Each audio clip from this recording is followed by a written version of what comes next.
Kickoff for North Hills, number 2, Damon McHale.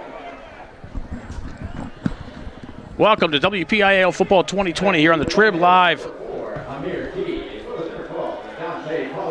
High School Sports Network and the Penn Hills Indians Football Network. Tonight it's a battle of Indians, Penn Hills and North Hills in a pivotal WPIAL 5A Northeast Conference showdown. Tonight's game brought to you by Mr. Water Heater, Premier Medical, You Pull and Pay, Penn Hill Shop and Save, Seton Hill University Excella Health, United States Air Force Reserve, California University of Pennsylvania, Crease Transportation, Carlow University Comfort Keepers, and by Trib Total Media. Very pleasant good evening to you from Martorelli Stadium in beautiful Westview, Pennsylvania. Tonight, a battle of two tribes, Indians from the east and Indians from the north, the Penn Hills Indians and the North Hills Indians, along with our broadcast partner, RJ Licey. I'm Bill Navari. Great to have you along. And tonight's game just underway. The North Hills Indians kicking off the Penn Hills. And the Penn Hills Indians will take the field first to start this one off. The Indians starting at their own 27-yard line. RJ, a game tonight which pretty much could decide who goes to the playoffs and who stays home. Yeah, and it also could decide who's staying in first place and maybe giving Pine Richland outright control in the conference. Indians keep it on the ground. Did they lose the football? No, they're calling him down. That was Dante Pollard.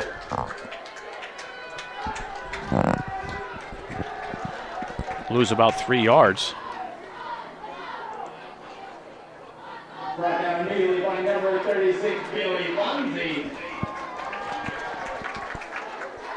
Loss of 1 to play, second down and 11.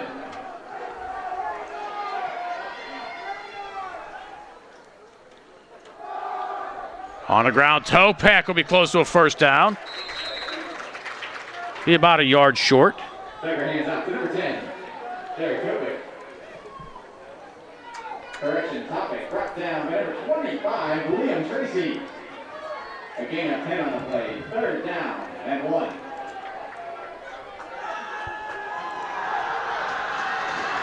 Big third down for the Indians on the opening drive of this one. Julian Duggar in the shotgun. Indians look like they do pick up the first down. Cameron Hopkins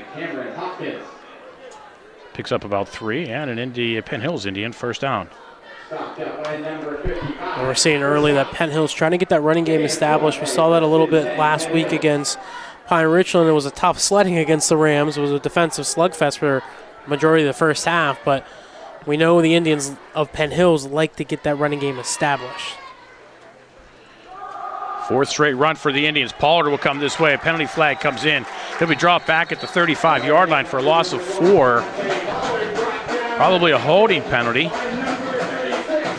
Do you take the down, RJ, or take the penalty and move him back just only about 5 more yards? They're going to take the penalty. I'm going to say from the spot, which was the line of scrimmage, so it should back him up to the 29-yard line. Let's see here.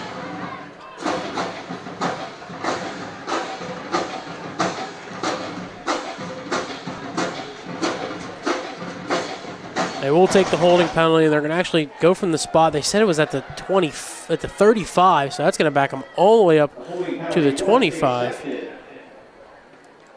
Moving the ball back to the Penn Hills 25-yard line. First down and 24. A little bit more than a 10-yard loss there, RJ. Dogger's going to throw, rolls out to the side, throws a pass complete underneath, stepping out of bounds. At the 36-yard line was Jaden Duggar.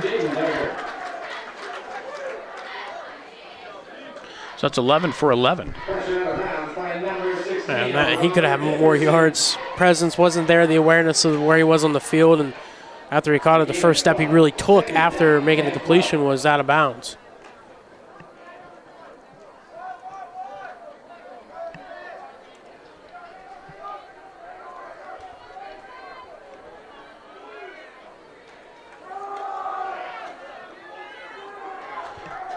Pollard to the 40.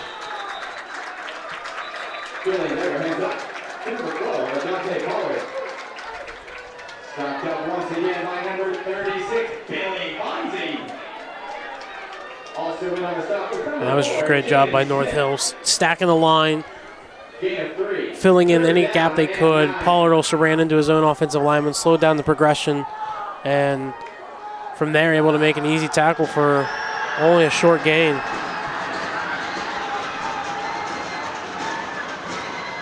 Toe peck to Duggar's left.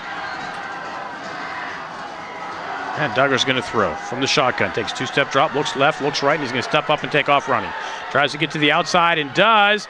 Puts the ball ahead. Should mark him close to the 50, but they're not going to give him a spot back at the 48-yard line. About 11 yards. And that'll be a 4th down and a yard for the Penn Hills Indians. Go for it. You want to set a tone early. You struggled last week a little bit on the punting game with 4th down. Take that chance out of your hands. Go for it. Ball's near midfield. You got to trust your line and your playmakers to be able to get 3 feet for the first down.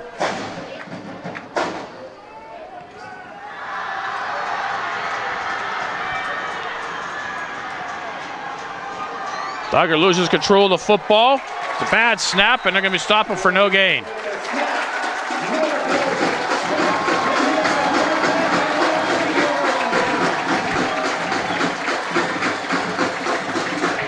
North Hills holds.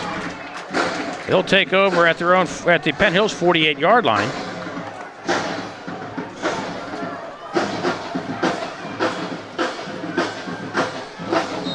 And that was just unfortunate. Mishandled the snap. Had to still search for it. Defense was able to push forward and nowhere to go for Duggar and the Penn Hills offense. Now the North Hills offense will take the field for the first time. They'll keep it on the ground. Try the jet sweep this way, pick up some positive yardage. Number 16, Robert Dickerson. That's Dickerson with the carry. Yeah, Dickerson had a big game last week against Kiski area. Over 100 yards rushing, almost 100 yards receiving, 4 touchdowns. Had a big day. And the North Hills Indians are going to look to build off that.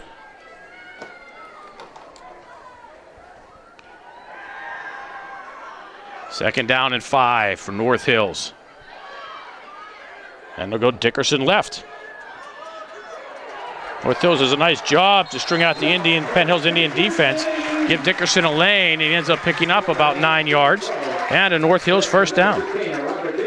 They just run this little end around. They put him behind the tight end, not lined up as he's kind of like a split end is what they call it. And he does an end around, and he just go to the opposite side. You got 5 one way, go back, you get 8 the other way, and you'll just keep marching down the field that way for North Hills. Donning their gray tops tonight.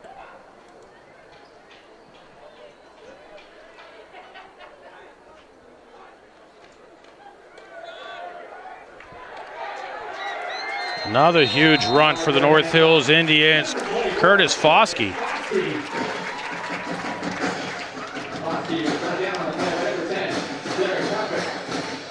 9.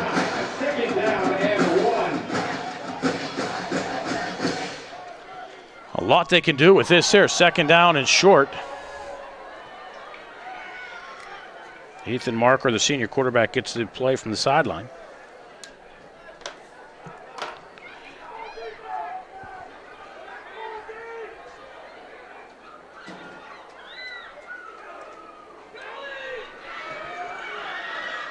Marker gets strung out. Excuse me, that's Liam Tracy. Marker hands up to number 25, Liam Tracy. Indian defense does a nice job to string it out. He'll lose a yard. Yeah, Juwan Brown, nice job coming from the linebacker position. And you see what they do. They like to motion the whole offensive line. They create a little gap, and that's where the running backs supposed to go. That time, Brown found it and was able to meet Lacey in the backfield and bring up third and short.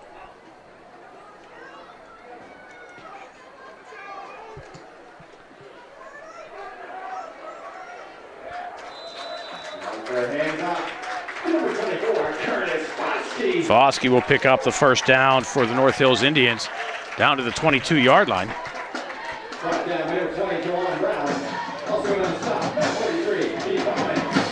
And those handoffs up the middle, you're seeing it's North Hills is getting that push off the line instantly. And they're creating a yard or two gap before Penn Hills can even make contact with the ball carrier. Nice hold left side down inside the 15-yard line goes Dickerson. Number 16, Robert Dickerson dropped down by number 3, Chase Barney. Dickerson, another end around, and Chase Barney's able to come from the safety position and make the tackle in the open field. Probably would have been a touchdown, but this is what we saw last week with Dickerson. Already on the year, 9 attempts, 164 yards rushing and a score, and a lot of that came last week against Kiski area.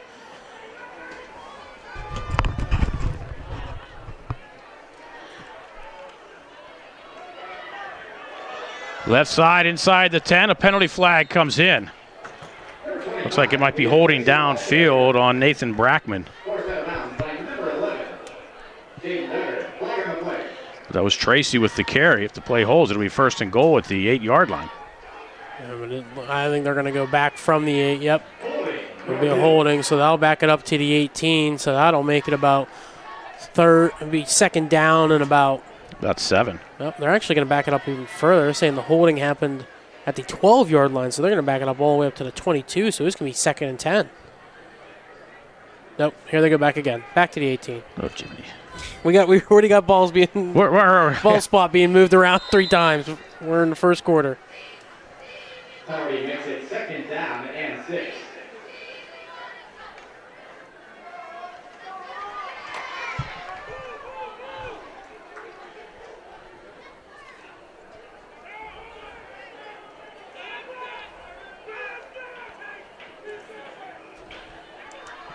Interesting pitch this way. Dickerson down inside the 15, close to the 10-yard line. They'll mark him at the 11. And it'll be 1st and 10.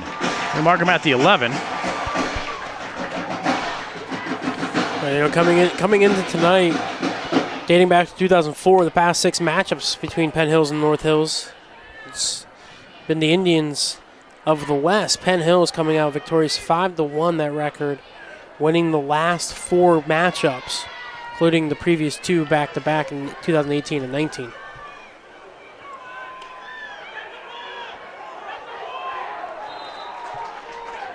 Curtis Foskey, tough to bring down. Picks up about 3 down to the 8-yard line. And he initially ran into his own offensive lineman, then met a defender in the backfield, but able to spin out of it and fight his way to gain 3 yards. Hard-fought 3 yards, but that's the kind of plays you need to keep the offensive rhythm going and gaining any chance you can.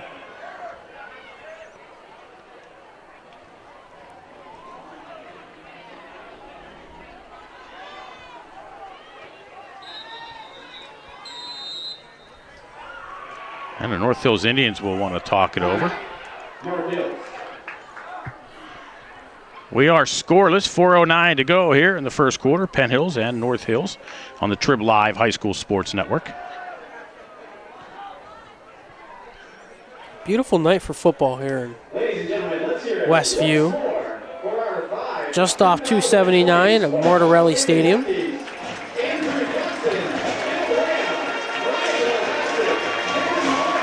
Pre-game, North Hills honoring its 2020 Athletic Hall of Fame class.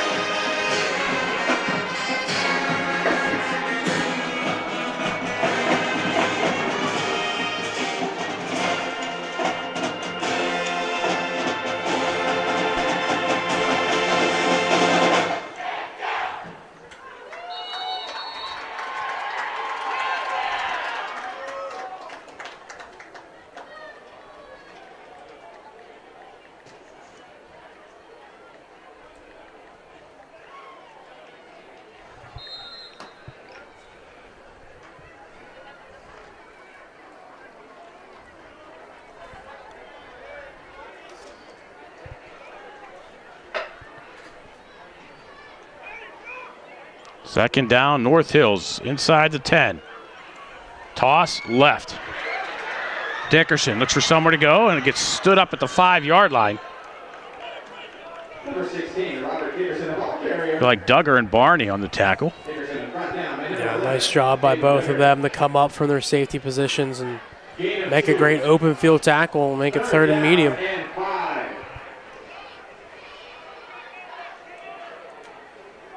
Markham officially at the 6-yard line.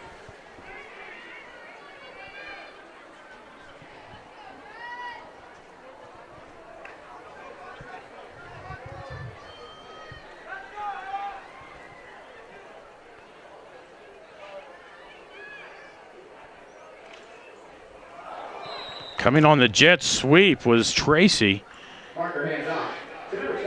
Tripped over that lacrosse marker there on the turf, and he'll lose about 4 yards. Went down untouched, and now it's 4th down, and North Hills will set up for a field goal. They'll bring in Dan and McCall to try a 25-yarder. Almost be a moral victory for Penn Hills if they hold them to just 3.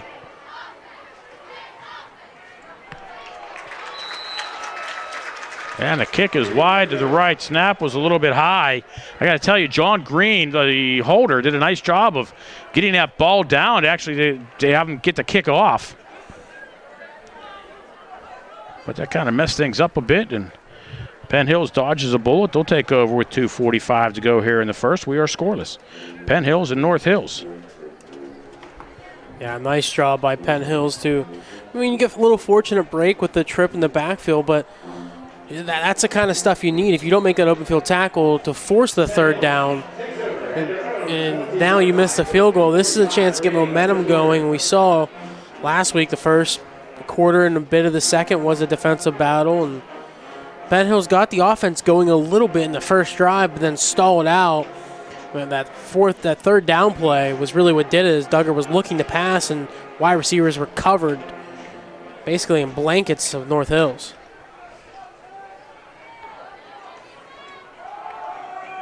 Duggar. Oh, just got a paw on it from behind. Otherwise, he might still be running. Tries to get to the outside. Held for no gain by North Hills' Sam Coldren. Was brought down by number 30, Sam Coldren.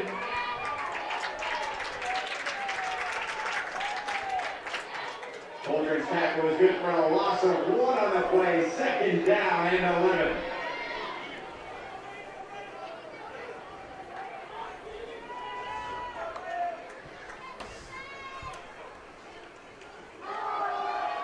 Penn Hills goes straight up the gut with Dante Pollard. Gets hit at the 25. Spins ahead for another couple yards out to the 27 for a pickup of 8. The Indians, Penn Hills had the ball going on their first drive. Had a 4th and 1 at the 49-yard line, their own 49-yard line, but a fumble on the exchange prevented them getting the playoff on 4th down to pick up the 1 yard. And North Hills took over from there. They went down the field, got held inside the 10, and missed a short field goal. Derek Topek just short of the 1st down. And now another 4th and 1 for Penn Hills. This one just inside the 30. It's not even 1, about a half yard. Yeah, we got an injured Penn Hills player. And that'll give the coaches time to think about it here. I don't know if they went for it before. Why not? Why not go for it again? Yeah. And you want that center exchange to be cleaned up a little bit. And we've seen the past couple weeks the issues for Penn Hills at center with some missed snap counts, high snaps over the QB, over the running back. We've seen it all season, really dating back to the Woodland Hills game. So it's almost one of those things where secure it and maybe you just go for that QB sneak. You just try to run, I think that's what they were trying to do on the last 4th down and 1 because Duggar was under center. How often have we seen Julian Duggar under center all year? Not too often. He's been more of a shotgun quarterback, hand off to a guy to his right or left.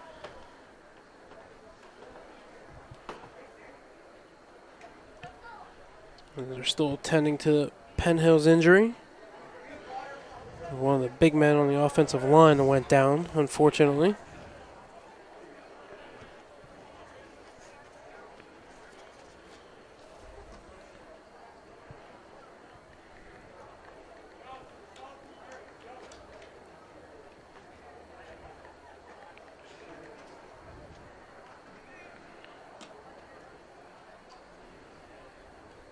We've already seen tonight North Hills trying to stick to their normal game, their rushing attack. Not really a pass-happy team. Really, look at Ethan Marker last week against Kiski was 5 for 6, 124 yards, 4 touchdowns. And then also had Johnson throwing a couple passes as well. They kind of play 2-quarterback system here and there. Logan Johnson for Kiski played as well, but it was mainly Robert Dickerson as the injured Penn Hills players up. Dickerson had 148 yards rushing last week, 7 carries, 3, and also had 3 receptions for 99 yards for 4 scores total. And so far tonight, it's been that running attack with Robert Dickerson, also throwing in a little bit with Tracy and a couple others.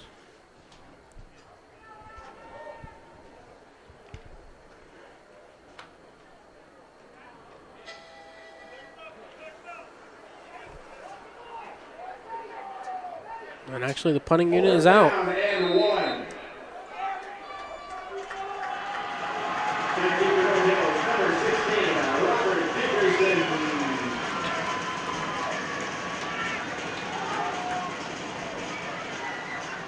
Fake. It was a snap to the up man, and it looked like it was Jawan Brown received the snap, and he's able to pick up the first down. It's pretty shifty there. Oh, beautiful play call. Take one is run forward by number 20, Jawan Brown. Gain of 3. First and 10, Penn Hills. Had me fooled. I thought they were going to punt it as well. And beautiful snap right to the up man. Jawan Brown, and one who actually signals for the snap. Pick up the first down and continue to drive.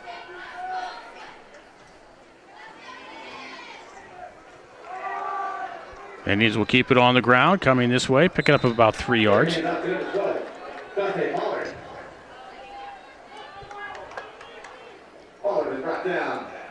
Pollard on the handoff. We've seen some success on the first down for the running game for Penn Hill so far in the 2 drives. It's continuing afterwards and getting the play calling together. And they're going to, Penn Hill is just going to trot to the sideline and wait to the quarter to end. And the quarter will wind down.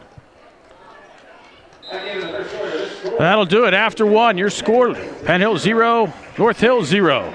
You're watching WPIL football on the Trib Live High School Sports Network. Everybody sitting in Section E, you are the lucky winner of a collectible, limited edition, red North Hills Cup and face mask sponsored by DPHers. Congratulations on your big win this evening.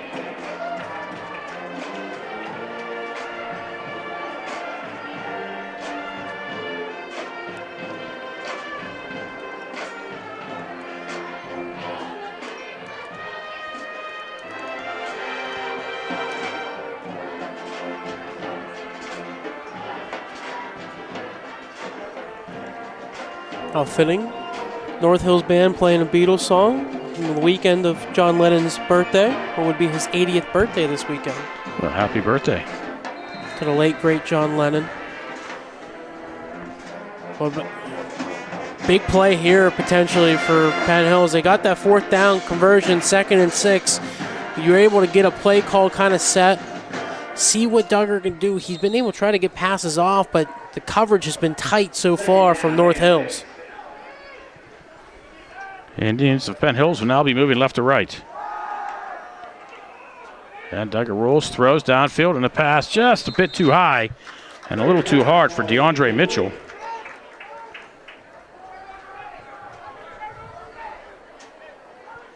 And that's one of those passes that Duggar has to let it rip. The lefty rolling to that far side, kind of an easy throw to get everything into, and he did. He ripped it, and just unfortunately, it bounces off Mitchell's hands. He did have the foot inbound to pick up the first down, but nonetheless, a 3rd and medium coming up for the Indians of Penn Hills. Duggar will straight drop, throw, pass complete to Chase Barney. It's wrapped up close to the first down. He's going to get it.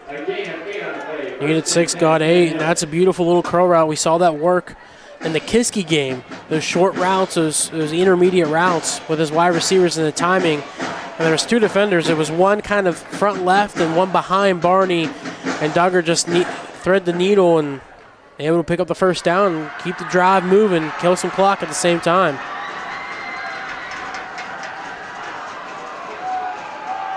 Dante Pollard left side with a little bit of a lane, gets across the 50, the 45. We'll have a first down for the Indians in North Hills territory. Nice scamper for Dante Pollard. 21 yards on my book there, RJ. And that is correct. That's what I have as well. And a beautiful run. The set up to the right hip of Duggar. Gets a handoff. Beautiful blocking at the end and upfield by the wide receivers. Open up that massive lane for 21 yards for Dante Pollard. The first real big gain for Penn Hills. We're going to see the first snaps in the North Hills Indians territory for Penn Hills. As Duggar takes this one, hands it to his up back. And Derek Topak, and he just gets back to the line of scrimmage.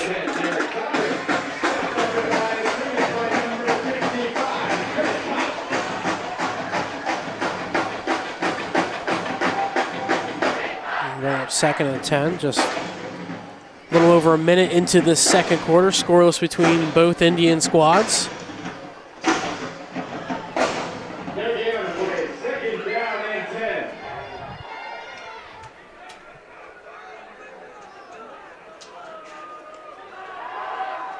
Take the Topak swing pass this way. Brendan Hill goes up the sideline, but a penalty flag will come in. He has enough for the first down at the 25, but there's a penalty flag at the 27. Yeah, they're going to get Mitchell for a holding, and he had such a great block for such a long time. He was perfect. He was square. He had his hands inside the shoulder pads, and the defender tried to turn upfield to go after Hill, and then that's what's going to get him booked for the holding penalty.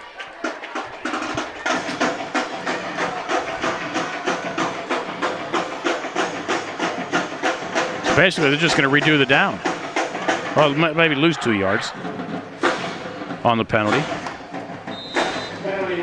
Lose 1. Well, they're going to mark it 37, so yeah, lose 2.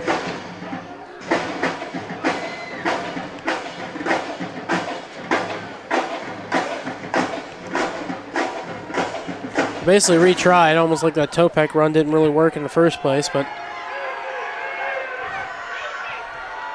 we're going to get a timeout called by Coach LaDon. Come charging down the sideline. Timeout coming with 10:09 to go here in the second quarter. We are still scoreless, Penn Hills and North Hills. Thanks for joining us tonight here. Beautiful night for football. I tell you, that North Hills band, they take up those bleachers on the far side, don't they? They take up the whole spot, and I mean, you can pack in a lot of fans over there. I've been here for a couple playoff games. That's a big band, and they showed it. They put on a little pregame festivity, and just incredible.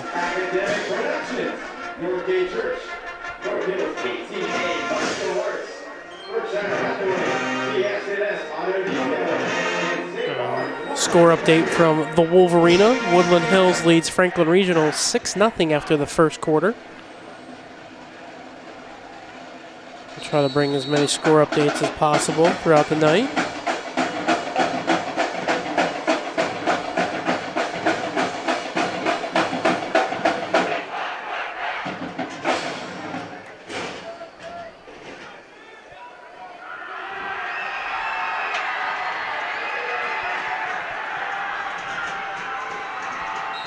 And it was on a 2nd down and 12 at the North Hills 37-yard line. Posey comes in motion to the near side. Duggar fakes the handoff, rolls off to the left, has a little bit of a lane, but does throw. Has a man wide open. First down, Penn Hills inside the 20, the 15, the 10. First and goal, Penn Hills. I think it's Derek Topak. No, excuse me. That was DeAndre Mitchell. With a nice pickup. That's a 29-yard gain. He was wide open on that far sideline. Well, it's that naked bootleg. They faked the handoff to Pollard, and everyone went with it. And Duggar's rolling out. He actually had Topek in front of him, the shallow route, and then he sees Mitchell down further, and easy pitching catch. Mitchell just stands still, catches it, and able to turn upfield and bring up first and goal.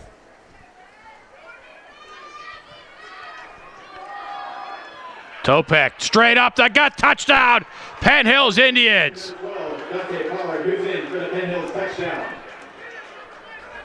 8 yards for 12, and Penn Hills strikes first in this pivotal Northeast Conference showdown.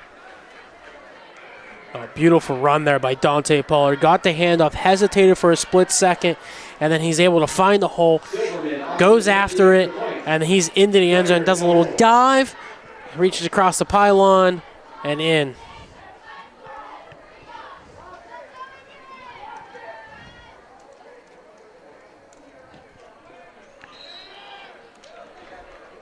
And the kick up and good. 9:31 to go, first half. Penn Hills 7, North Hills nothing. You're watching the Trib Live High School Sports Network.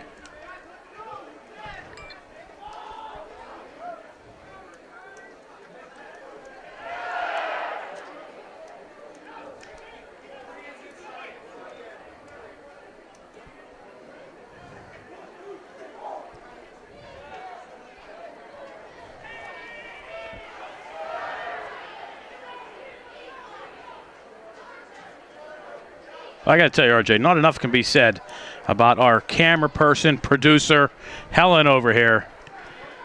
I'm telling you, we went to trying the two-camera system tonight. Well, I'm trying to tweet the score. She's reaching over and doing my job of flicking between the cameras. She has enough to do on her own. Director, producer, executive director. Setter, upper, terror, downer. Camera op, audio tech. She's the one that holds it all together here. No doubt. No doubt. If it was not for Helen, we would not be able to do this. No. I'm serious. And we're serious. We are. We're not joking. Serious. It's all. We're just the voices here. She's the one who makes sure it's all up and running, ready to go. She makes us look good. Yeah. Silverman. Came on for the extra point. We'll kick this one down inside the 10-yard line. North Hills looking for a nice return across the 30. Finally wrapped up close to the 25. I think I'll mark him at the 24-yard line. That was Liam Tracy on the nice return.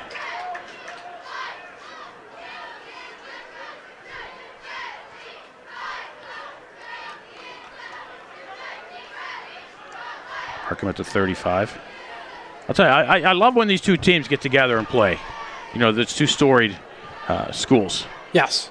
I hate doing the game. Because you can't say Indians. You can't say Indians, and it's North Hills, Penn Hills. You can't say Hills.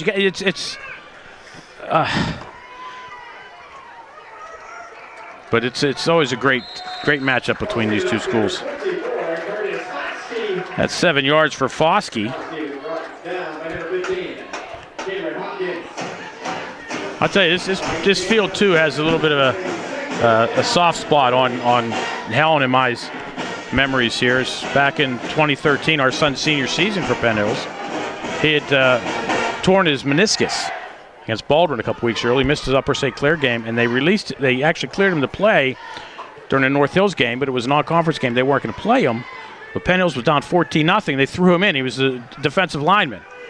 Came in, had a big night for Penn Hills, and the Indians came back and won. Penn Hills Indians came back and won, I think, 17-14. But just remember him getting out on this field here. So, I mean, that's just part of, when you do this a long time, you have those memories. And, you know, I was fortunate enough, we were both fortunate enough to see our son play. Oh, no, and this is a field that has a lot of memories for a lot of people, not just for the North Hills fans and alumni, but for the amount of WPIL playoff games that have come through this stadium. There's a lot of memories made on this field specifically.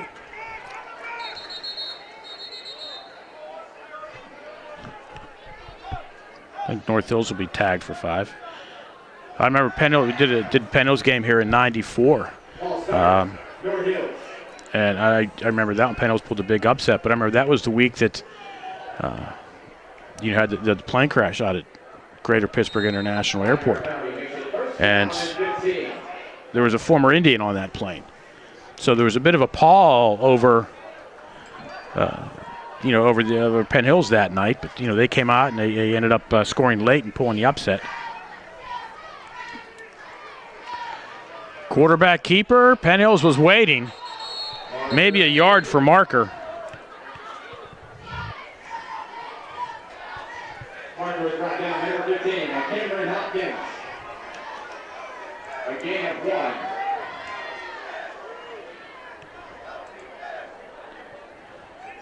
Second down and 14. False start on that first down play, and then try to do designated QB run and only able to pick up 1. And there's a chance for Penn Hills to capitalize defensively and maybe force a punt. Toss this side, looking to get to the outside, and does. Still on his feet, pushed out of bounds at the Penn Hills 48-yard line is Robert Dickerson. That's a tough 8 yards for Dickerson. And that's also the combination of some poor tackling for Penn Hills. Some guys that were missing was Dante Pollard and Jawan Brown. They missed on the tackles. Had a chance, had them wrapped up about the 47 of North Hills, and then around the 50, and then finally able to force them out of bounds at the Penn Hills 47.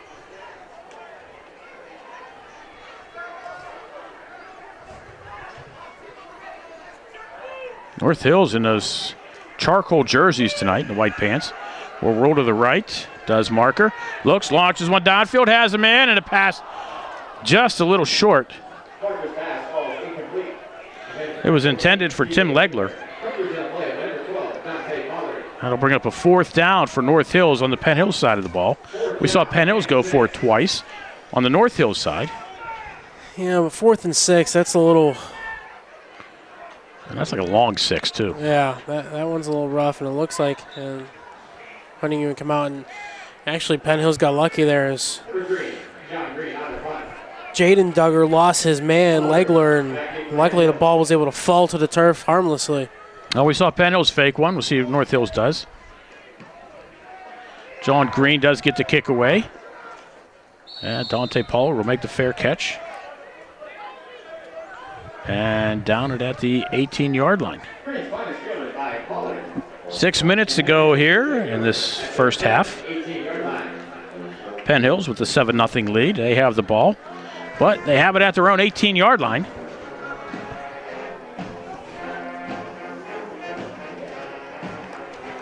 We've seen it so far. The offensive rhythm has been there, and they've been able to mix in the passing game, and that's where this Penn Hills team is going to be most successful, is when they can get two-dimensional. When they're getting one-dimensional with the running game, we saw it was not working last week against Pine Richland. We've seen it so far. The passing game intermixed with the running game has resulted in some drives that have consecutively worked. Posey. So has to go left. North Hills is there. And a late flag will come in as Posey gets held up for no gain. A little extracurricular activity on the far sideline. And they're going to tag Liam Tracy with a 15-yarder. Late hit out of bounds. And that's an instance where they heard the ruckus turn around and saw the second guy. Yep. And been watching, you can see here, it's been a little chippy. A lot of both sides have kind of been shoving at each other a little bit after the tackle. And this time the North Hills Indians got caught. One of the players got caught with their hand in the cookie jar and throw up the flag and call it a penalty and move it up.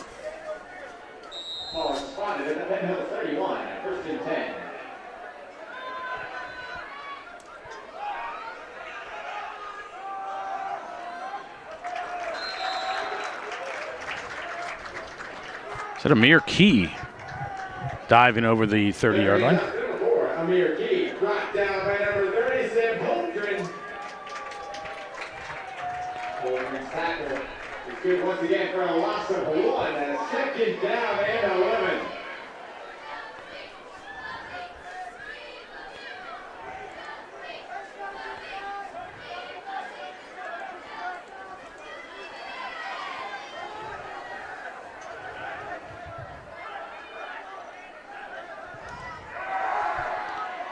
Duggar's pass.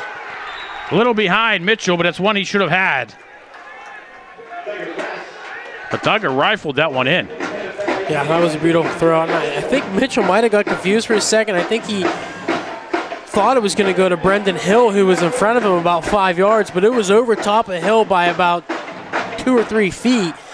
And Mitchell, it was a little behind him, was about right around his left rib cage, but hands are on, and he's got to make that grab. And it's twice now we've seen a Duggar pass to Mitchell that has bounced off in traffic, a little bit of a harder catch, but those are the catches you need to come up to keep drives alive for your offense.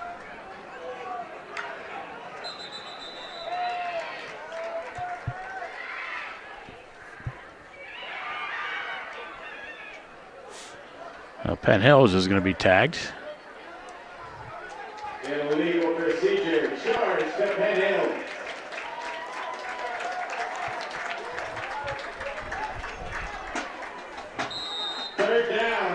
That could be just one of those wide receivers trying to get a little jump on the DBs, not waiting for the snap and leaning forward, and all of a sudden they rock too much and easy false start, illegal procedure.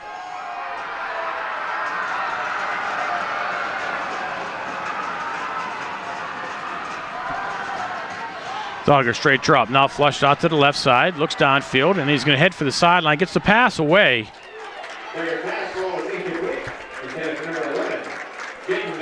That'll bring up a 4th down for the Indians of Penn Hills.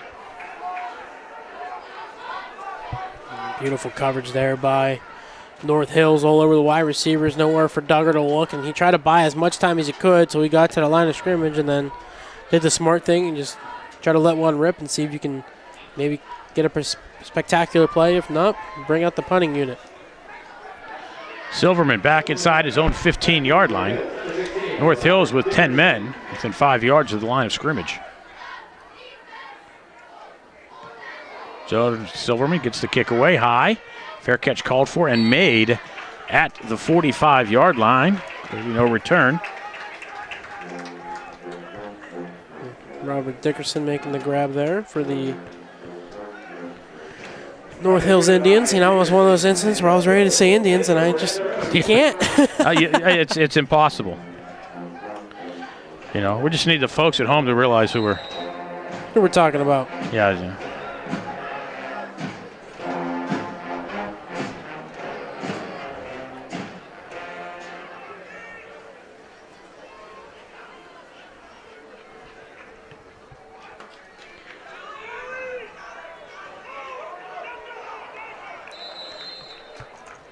Tracy for 4, but a late flag comes in.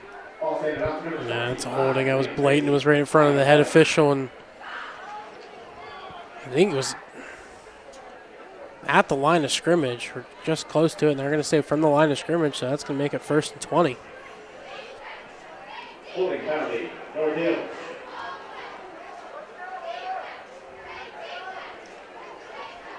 Ball is moved back to the North Hills 35. 1st down and 20.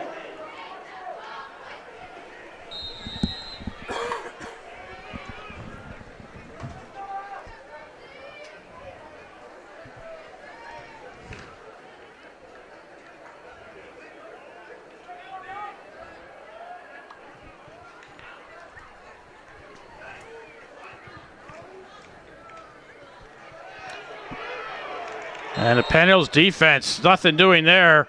Luke Pugliese will drop Dickerson for loss back at the 30-yard line. Brought down, number 78, Luke Pugliese.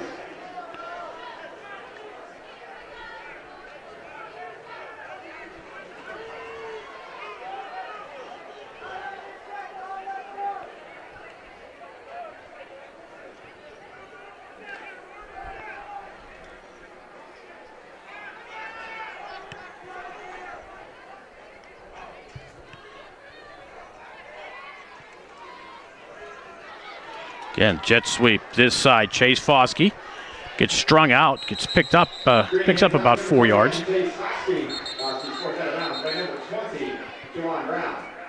get a timeout call by Coach LaDon. Make sure that clock stops. Timeout coming with 3:28 to go. Here in half number 1, Penn Hills up 7-0. North Hills gets the ball to start half number 2. Be sure to watch live as we announce the 2020 North Hills Homecoming Court. Be sure to check out our website for that link at northhillsathletics.org. That's homecoming here at Marley Stadium tomorrow night. And you can watch live on northhillsathletics.org.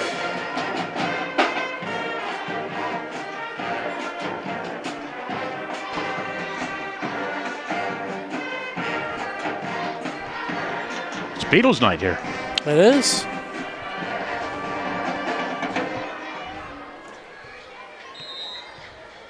Third down at 20. Foskey goes in motion left. Will pass back this way. In and out of the hands of Robert Dixon. Dickerson had some room, but his teammates come up and pull him away. Nathaniel Brackman was like, to the sideline, chum. And he had plenty of room as the DB backed off there. Looked like John Dawson was the man in coverage, and he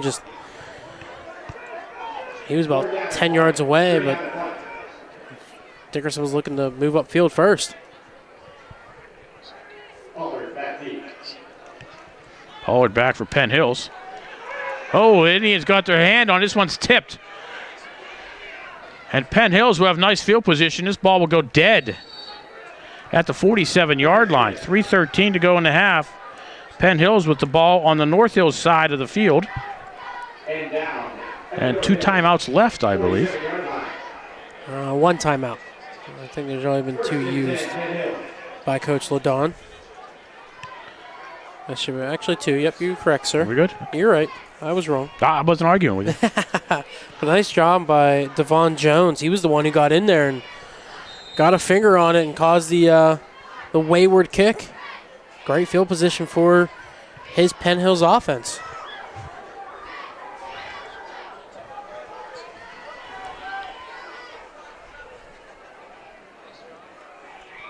Topek following his blockers. North Hills does a nice job to stack the line.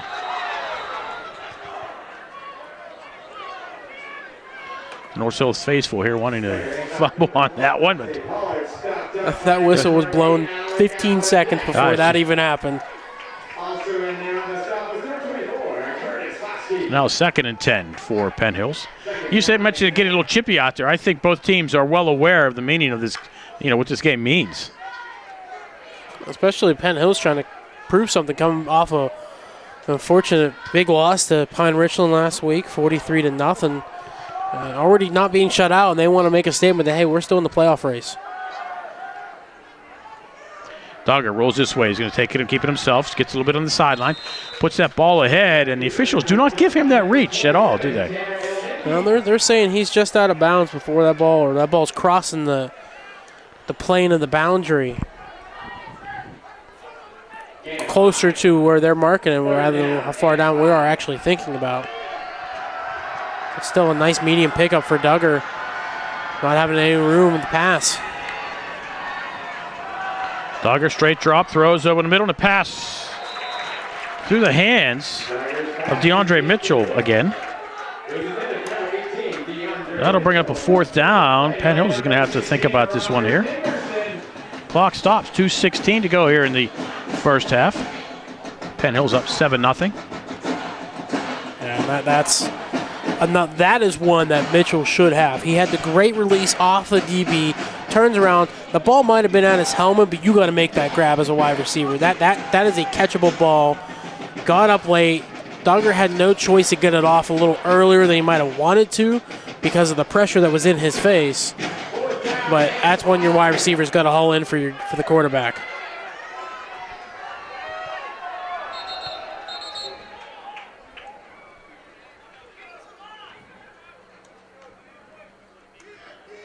Penn Hills called a timeout. You think they're going to... Their defense is playing well. So I mean, give a shot for on 4th down here.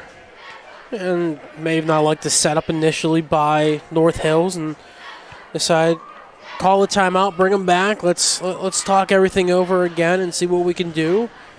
You know, our QB's been playing pretty well. It's unfortunate his wide receivers haven't been able to haul in a pass here and there. And also had the running game going a little bit up the middle, but after about 1st down, North Hills has been the one to stop them. As the Beatles show continues here.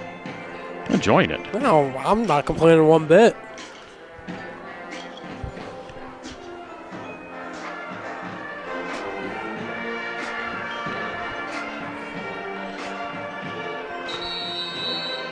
You see, is that the cheerleaders or majorettes they're swaying over on the right? That is their majorettes. The cheerleaders are the ones. They're the majorette. My wife, the former majorette, has pointed out that those are the majorettes. Those are the majorettes. Cheerleaders down here on the sideline, so.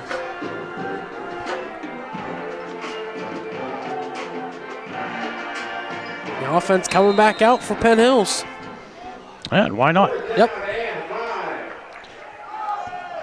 I expect to see them run the football somehow. Nope. Duggar's going to drop back and kick. At least that's what it looks like. Trying to, no. And he does, and he boots it. Hits it to 5. And then Penn Hills Indians down it right there. Justin Posey got down. It took just bounced straight up in the air. Basically went dead. Yeah, that ball wasn't moving end over end. It was kind of like wobbling, so it came down on like the side part of the ball, whatever you want to say. Kind of got flat. Yeah, it came down flat, and it bounced straight up. And a nice job by Posey running full speed downfield, makes a grab, and pin the North Hills Indians deep in their own territory. We've seen that used through high school, college, and even the pro ranks. We've seen Ben Roethlisberger for the Steelers use that kind of pooch punt to pin a team deep. Now, North Hills has to be careful here, not to turn the ball over, to hold on to it. Curtis Foskey gives him a bit of room across the 10-yard line, out to the 12. Gain of 7, 2nd down and 3.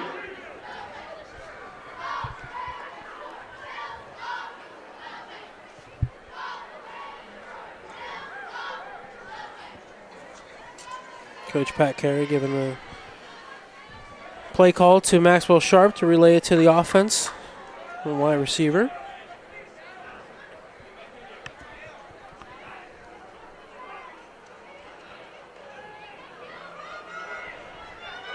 Dickerson goes right side. Looks like he has enough for the 1st down, just enough. Only needed 3, and he got exactly 3. You just let them chew the clock up. You know, it's kind of one of those things where North Hills is going, we're going to stick to our offensive play. You know, if we break one off big, great.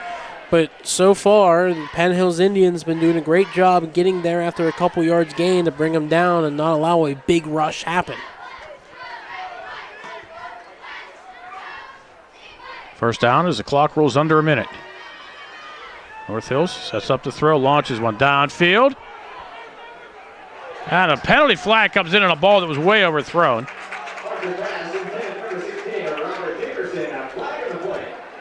They're going to call this one against Jaden Duggar. It's not a spot of the foul penalty.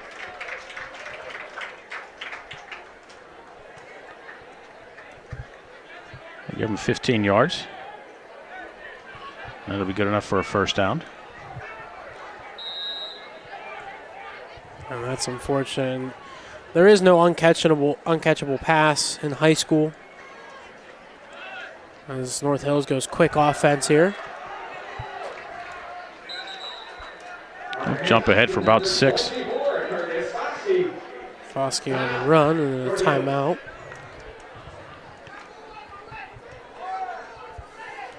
North Hills use a timeout with 42 seconds to go. Here in half number 1. Coming at halftime, we will We'll be broadcasting the North Hills Band. Wow. Spectacular watching them pregame and listening to them so far during stoppages and breaks. But on that pass interference, ball was overthrown, but there is no uncatchable pass in the high school ranks as well in the college. But a nice sail job by Robert Dickerson. He was the one who kind of like hooked the arm of Jaden Duggar and then flailed the arms up, and then that's when the official finally was like, okay, I'm going to call. When, however, the two of them were battling the entire time down the sideline. But once Robert Dickerson brought attention to the official that, hey, there's some contact going on here, flag comes out of the side pocket and onto the field.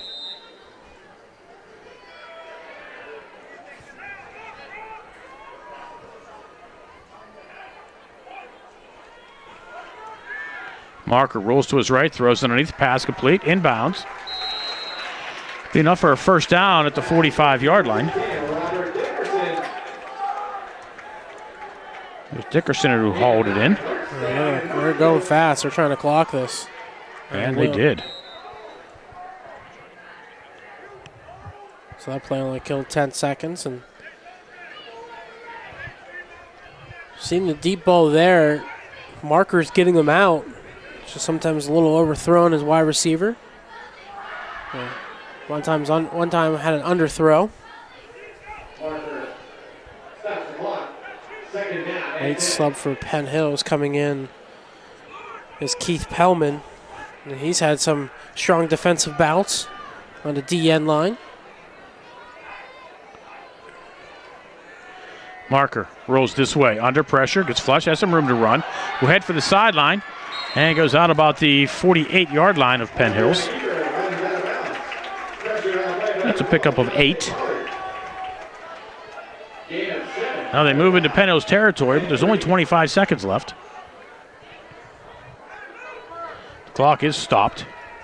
Yeah, got time for a couple shots.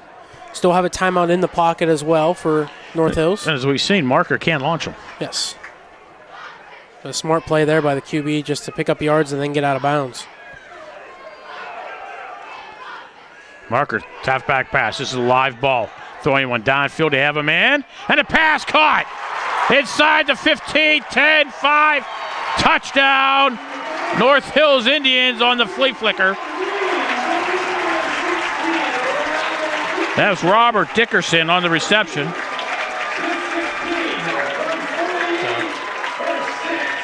A beautiful pass by John Green on the flea flicker. And a mistake by the Penn Hills secondary jumping that pass. Looked like Justin Posey went up for the interception when he wasn't able to snatch it. That left Foskey all alone, and he was able to ramble like the last 20 yards untouched. Green's kick looks like it goes off to it goes through. So the touchdown coming with 14 seconds to go in the half. And we are now knotted at 7. 95-yard drive. In 1, 2, 3, 4, 5, 6 plays. Just under 2 minutes, 1:55.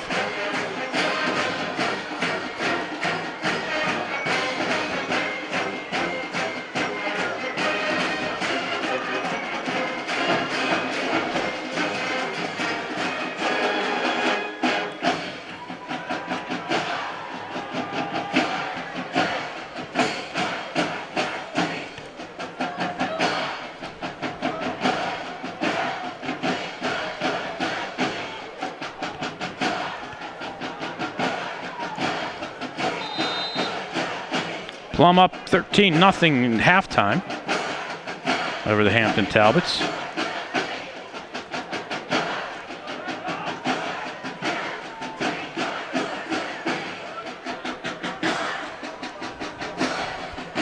Of course, I have a vested interest in that score.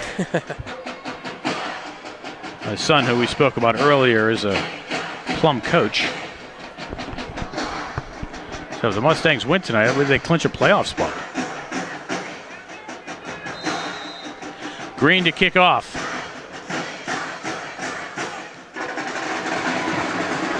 Kicks it short. Key from his own 20-yard line. Looks for somewhere to go. And North Hill stacks him up and pushes him out of bounds at the 27-yard line. 9 seconds left. If you're Penn Hills, do you just take it to the locker room? Or do you try something here? I'd try one. You have a timeout. Let it, we know Duggar has an arm. Let it rip, see how far you can get down. We know Silverman has a pretty good leg, so I would try for anything. I wouldn't go into the into the locker room. If they can get to the North Hills 35 with time left, they'll try a field goal. Looks like. Well, so much for that idea. Penn Hills will, in fact, take it to the locker room.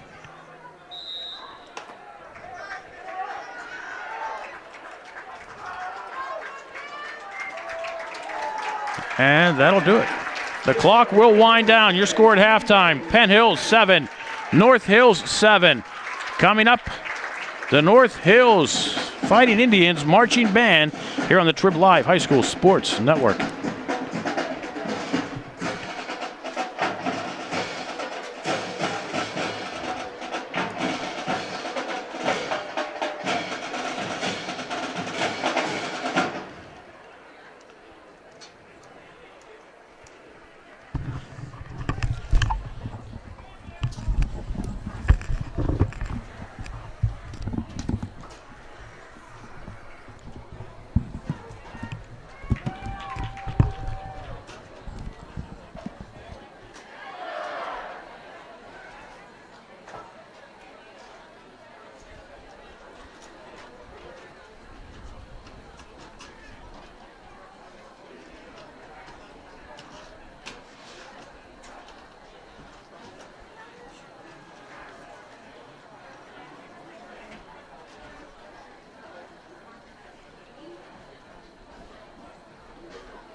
Green to 16.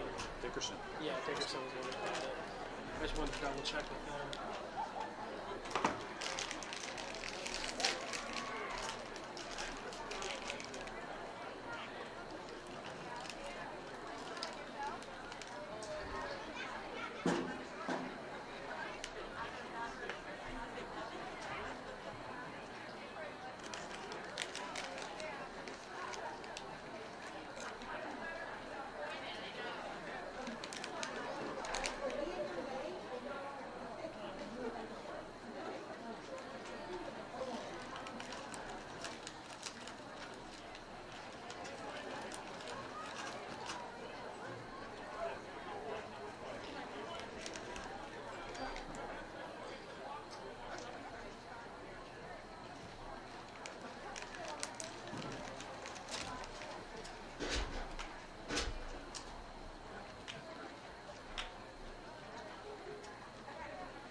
Hills High School Marching Band. The band on pride, tradition, and excellence. Led on the field by drum major Manny Zarone.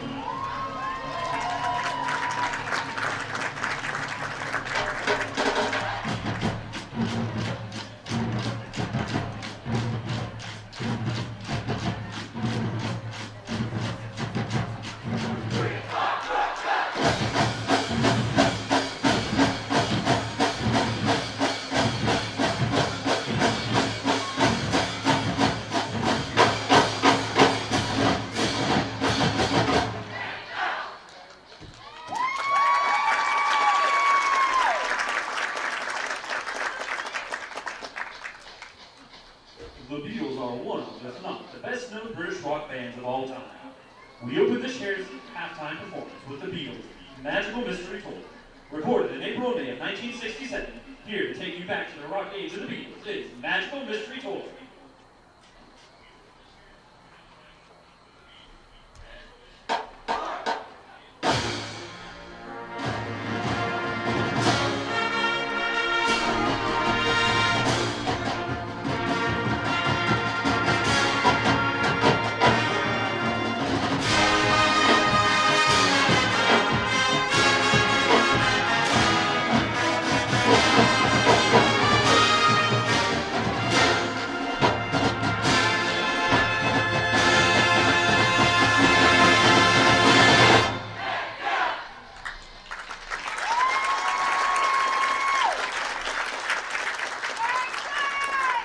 Written by John Lennon and Paul McCartney, I Want to Hold Your Hand was recorded on October 17, 1963, and was the Beatles' first record to be made using 4-track equipment. By February 1st, 1964, it topped the Hot 100 and stayed there for 7 weeks before being replaced by She Loves You. Here is I Want to Hold Your Hand.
We conclude our halftime performance with one of the seniors' favorite tunes from their rookie year, Hey Jude.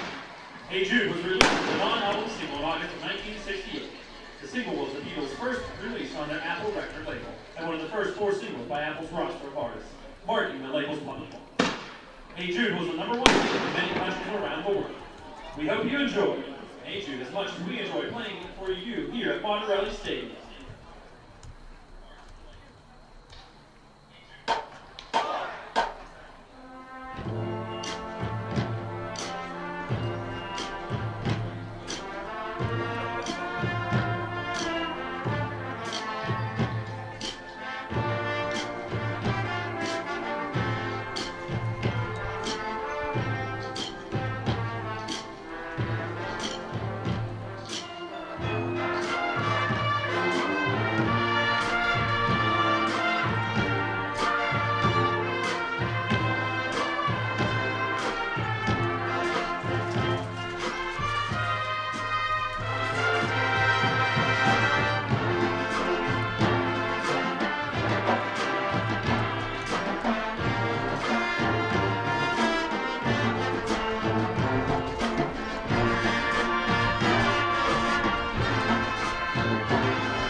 Second half action about to get underway at Martorelli Stadium in Westview, with the score tied 7-all between the Penn Hills Indians and the North Hills Indians. R.J. Lacey, the Indians of Penn Hills, had that 7-0 lead until 14 seconds ago at halftime.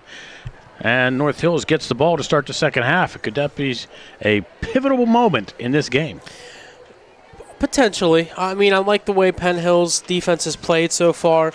I mean, the DBs have got burnt a couple times, but luckily the passing of Ethan Marker has been a little off. We've seen some underthrown balls and we've seen some overthrown passes, but the one big one was a jumped route, trying to go for it on the flea flicker, and fortunately missed the ball, and Robert Dickerson was able to just make the easy catch and then run it in for 20 yards after the 28-yard throw in the air for the 48-yard score. If you notice, the Penn Hills Indians did not go into the locker room at halftime. They said they stayed outside in the end zone down to our right, and now they're out there warming up, and the North Hills Indians have yet to come out of the locker room with under 2 minutes to go before the kickoff. Yeah, and we've seen that with such close quarters most of these schools have for locker rooms, and not able to really go into a locker room setting due to COVID-19 precautions. But, staying out in the open field, actually standing where the band traditionally sits in our end zone to our right, but nonetheless able to stay out there, hydrate, stretch, and now get back in there. And North Hills wasn't even in their own locker room. They're actually coming from the parking lot behind the bleachers where the band is sitting.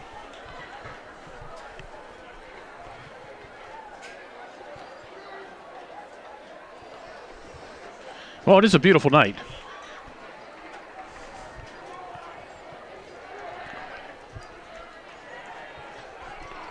A gorgeous night for some high school football today. I mean, all year we've really been blessed so far in this fall season with this wonderful weather. Well, let's not jinx ourselves.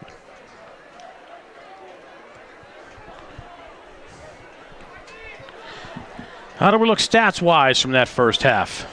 Well, looking overall for the teams, looking at, let's start with the home team, North Hills.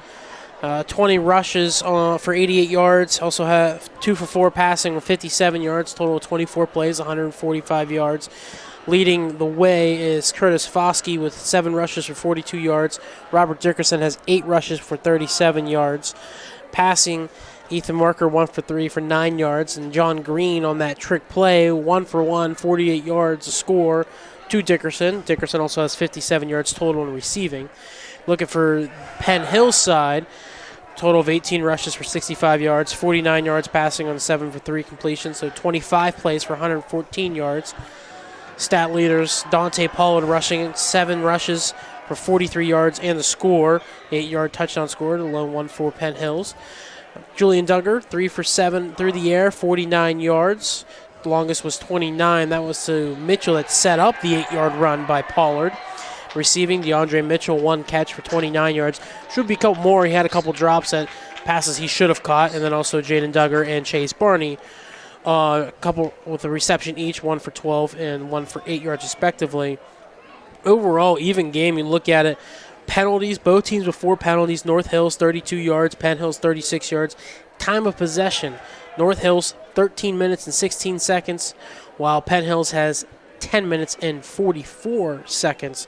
So a very tight game stat-wise, and on the scoreboard we're all square at 7. So it's been a good mix of the two teams. You've seen the defenses both stand tall, and you've seen the offenses also create some action, some plays. I mean, Penn Hills has definitely shown their fair share of trick plays tonight, and North Hills responded with one of their own, and that one just was the equalizer at the end of the half. Well, they reset the clock. Now we're back under 2 minutes again. But again, we got 24 minutes to decide who's going to be in the driver's seat for that playoff spot in the conference. Behind, as we call them, the buzzsaw of the North. And that team was a buzzsaw tonight. Last score update I saw, Pine Richland, I don't know if they were leading or if they were won.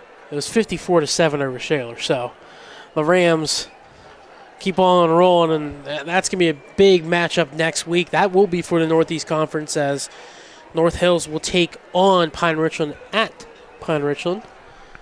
So that'll be an interesting game to watch and follow. Yes, indeed. We'll have to check the scoreboard next week.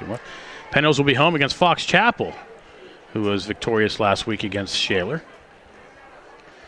So Fox Chapel is still sort of in the hunt. Well, both teams are in the hunt. I mean, it's one of those things where you're fighting for that third position. That game, because the way Shaler's going this year, it's going to be a rough year for them to even get a win. Losing tonight, going to lose, however you look at it. And then next week, I'm not totally sure. I'm going to guess they have Kiski, so that could potentially be their win. And then they'll face Penn Hills at the end of the year. So it's, the way the playoffs are set up, you're taking the top 2 teams from each conference and 2 wild cards, I do believe, is how they're setting that up for the playoffs. The City League has decided not to go to the state playoffs. Yes. Yeah, and that's, COVID precautions, everything going on there, and unfortunate, but we're not going to see an additional round of PIA playoffs.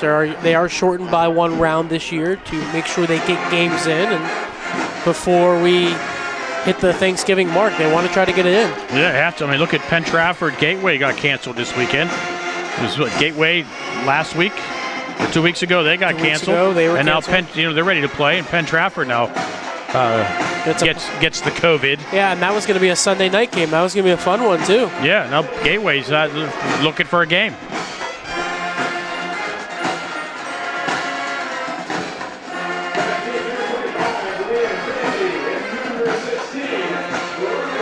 I mean, Pine Richland could give them a call.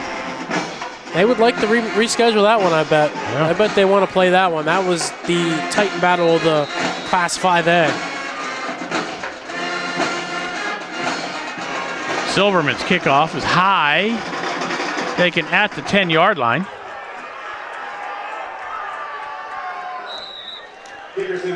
And Dickerson will bring it out across the 25 to about the 27-yard line. Tackle on the play by the Indians, DeAndre Mitchell.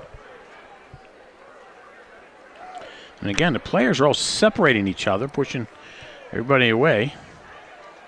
They know. They know what's on line. They know what's at stake here, and they're playing like it, and you're definitely seeing the physicality on the field. And we saw a personal foul already called once tonight, and I wouldn't be surprised if we get one more.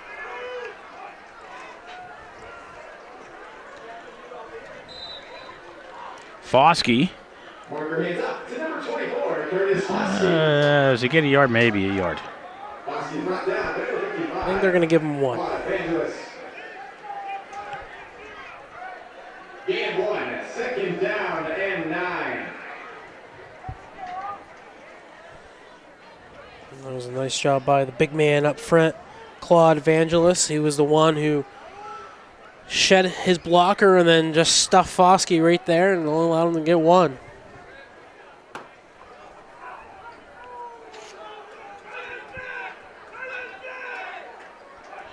Dickerson will get the toss to the right, and he's going to throw. Launches one downfield.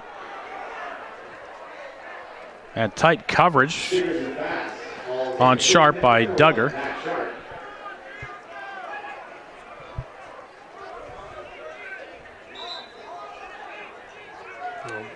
Going back to that kind of reversal trick play. And this time, Duggar and the secondary don't jump on that ball. They stay right with the man and don't. We saw Duggar got called with a pass interference on that drive for North Hills that led to the score. But that time he was able to stay clean and allow the ball to fall incomplete.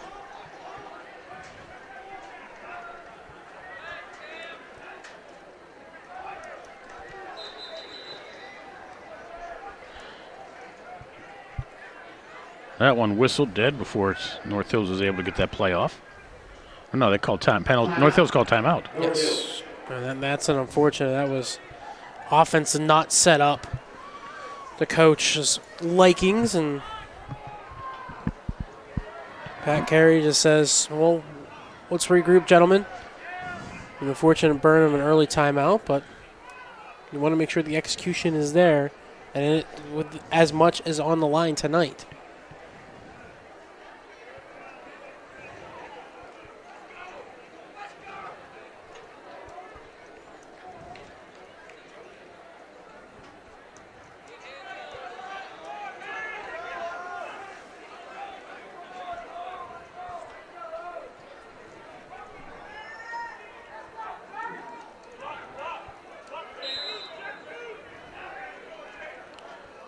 Marker from the shotgun. Spins to his right, hit as he throws, and that one will be incomplete. Late whistle. I think they're just signifying incomplete. The play was dead. That was Keith Pellman with the hit. We've seen him a couple games where he's come off that defensive end spot and he's made an impact in the backfield that time, able to get home and bring out the punt unit. A 5'9", 175-pound sophomore. And the kid brings it. Yes, he does. 4th and 9 for North Hills, unable to take advantage. The opportunity to take the lead. Is Penn Hills get a hand on it again? I don't think so. I think this one just went straight up in the air. And it took a Penn Hills bounce, and North Hills is going to have to down it. Alec Apodaca will down it at the 40-yard line of North Hills. Penn Hills will start off in excellent field position with 10:48 to go here in the third quarter. And the game tied at 7.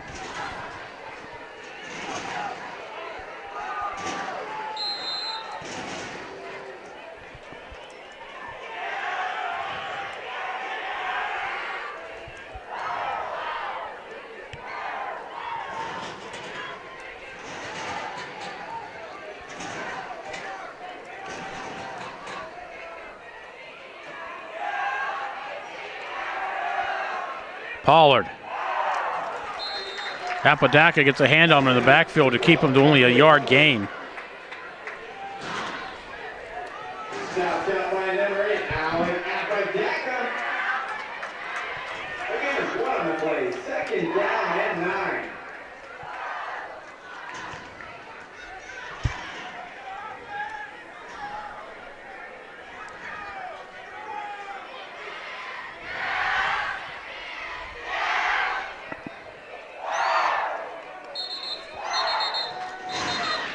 That end on the left side jumped early for the Penn Hills Indians. Yeah, man. Luke Puglisi was the one who just leaned forward before the snap. You could see it from here. He'd be surprised if nothing was called. Yeah, at that moment I looked up at the line judge and was like, all right, when are you going to pull the flag out of the pocket? You see him reach forward and flips it up into the air.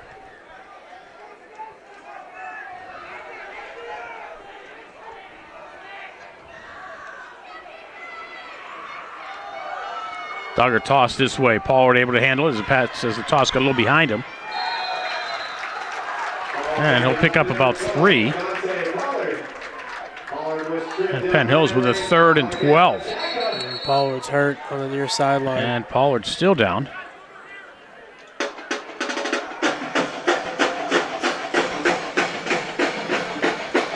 Coming up to make,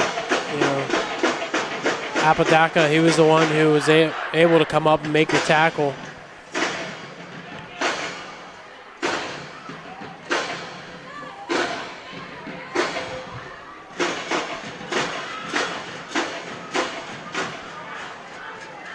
And this does not look good. No, this is we're definitely looking at a lower leg injury, and they're already bringing out the leg splints. Yep, they're bringing out the soft cast.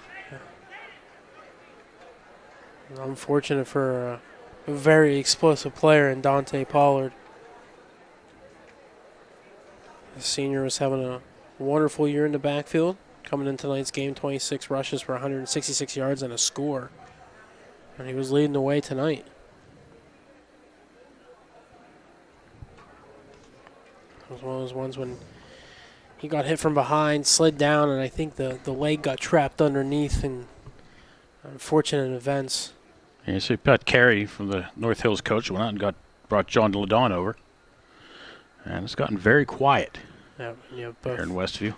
Both athletic training staffs working to try to make sure Pollard is as comfortable as possible at this moment.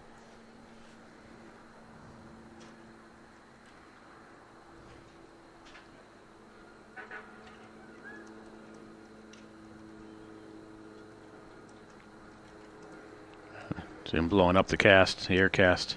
And they're waving on the stretcher at this point.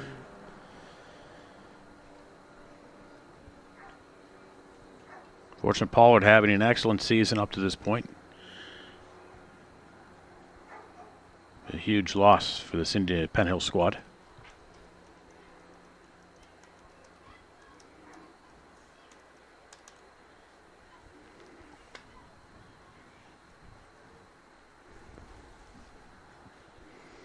You know, the shame about it all is, too, is that you can't have any visitors here, so his parents aren't up here. Yeah, it is. And, you know, they may be home watching this. Yes, and our prayers and thoughts are instantly going out to him and his family absolutely. during this. You know, Absolutely. Neither side. You don't want to see an injury, no matter who you're rooting for, ever. No.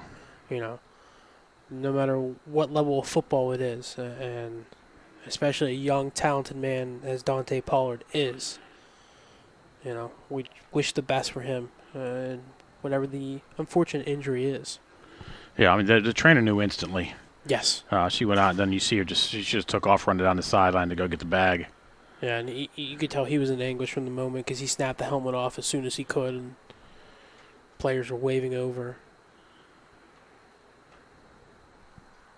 That's Coach LaDon talking with Pat Carey and also Pat Weber, the athletic director here at North Hills.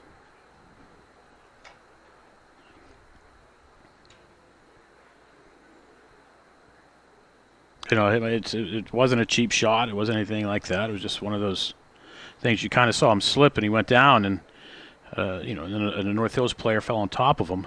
Yep. Leg got pinned underneath, and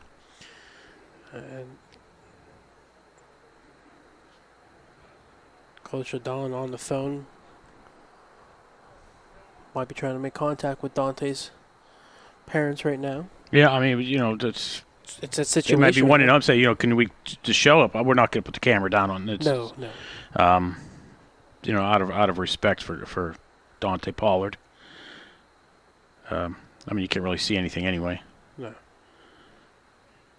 You know, the paramedics are out there. They're stabilizing the leg, and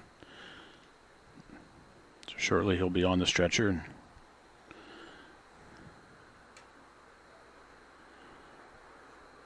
getting first-rate care. Probably at North Hills Passivant.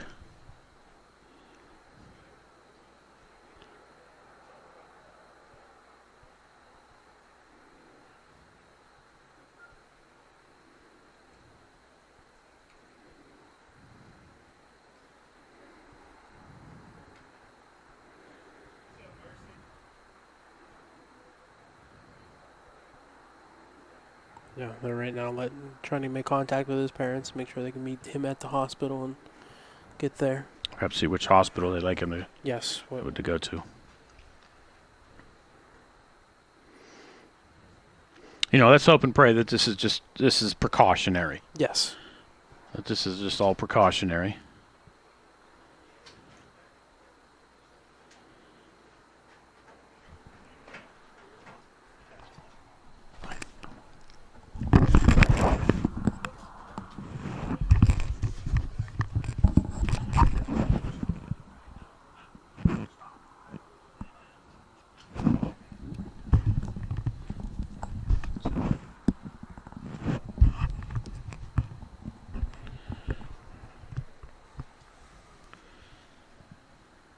I mean, again, you know, we're trying to fill time. What do you say? What do you say? Yeah. I mean, what do you fill time with while you're, you know, you see this going on? You don't. You know, this is where you pause, take a break, and Unfortunately, we can't just say go to commercial. Correct. You know. But you know, the North Hills staff up here and crewmen are all class. Oh, yes. And from the moment, talked to him beginning of the week, as Pollard able to give a thumbs up to the crowd and to the North Hills bench.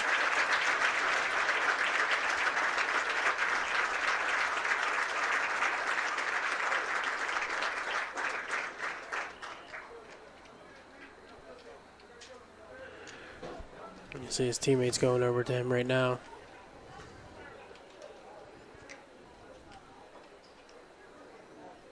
Yeah, it's tough to see one of your team leaders Yep, one of your Turn seniors. off like that.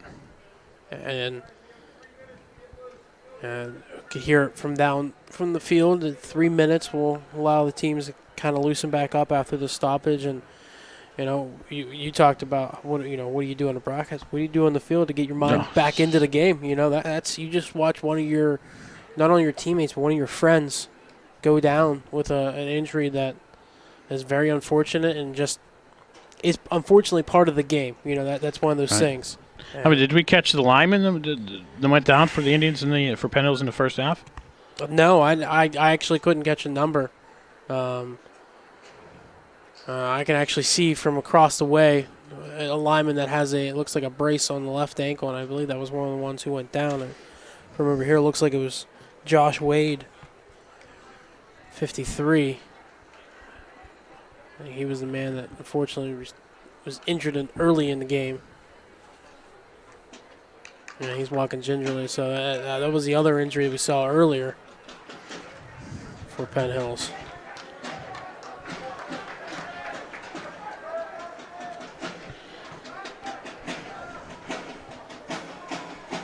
Again, kudos to Pat Carey, head coach of North Hills, and athletic director Pat Weber. Just for the whole situation and the class that they've shown. So although it's chippy on the field, I mean, you all look after each other. And Duggar's going to throw as we come back live, and expected Cameron Thomas to come back for that one. And that'll bring up a 4th down for Penn Hills, and they're unable to take advantage of the excellent field position following the North Hills punt. Yep, backwards playing, and that one coming out. Julian Duggar just faced the pressure and was right in his kitchen as Brackman was the man from the defensive line able to get in. And timing was off and brings out the punting unit. And we're going to get a penalty against Penn Hills. They're going to have an illegal substitution. Well, that'll give Silverman just a little bit more room to.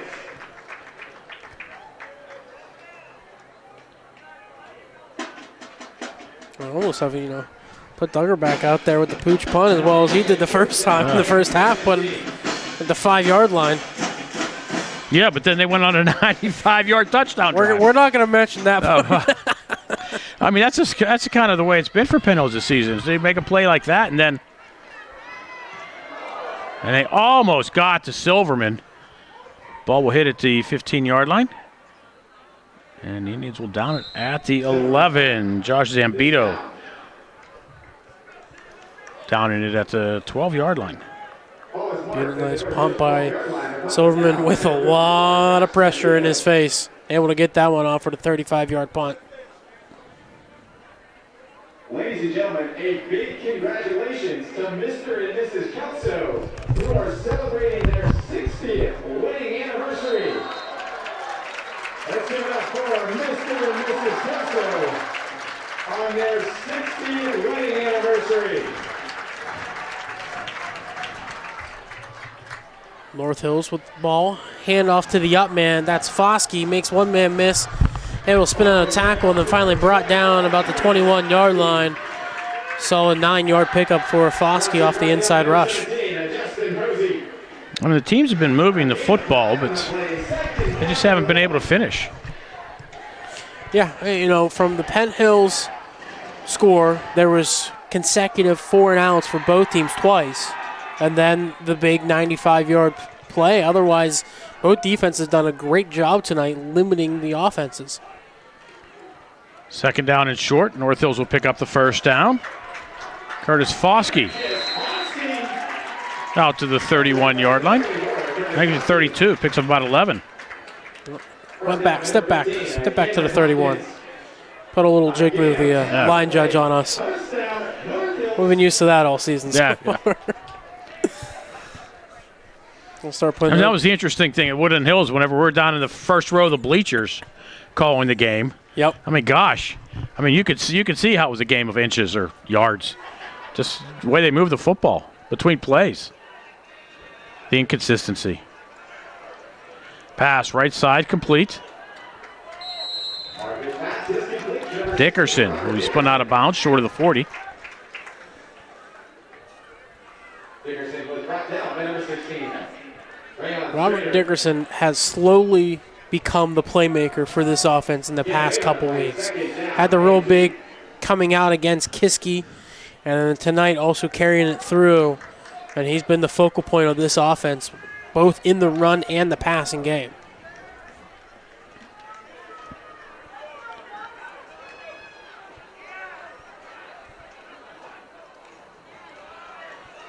Foskey cuts to the near side, gets a lane across the 50, has a sideline up to 40, finally hit and out of bounds, close to the 35-yard line.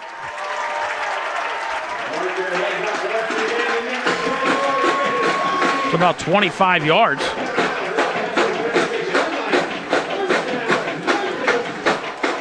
.25 on the mark, and that was just the vision by Foskey to see the lanes, cut back towards the near side, and then turn it upfield. And he got a block from his wide receiver downfield. Might have been Dickerson down there on the near side. And was able to seal the edge. Excuse me, actually Cornelius Walls was the man with the block. Dickerson takes a pitch to the right, gets wrapped up by Luke Pugliese, and he'll be dropped for a loss of 5.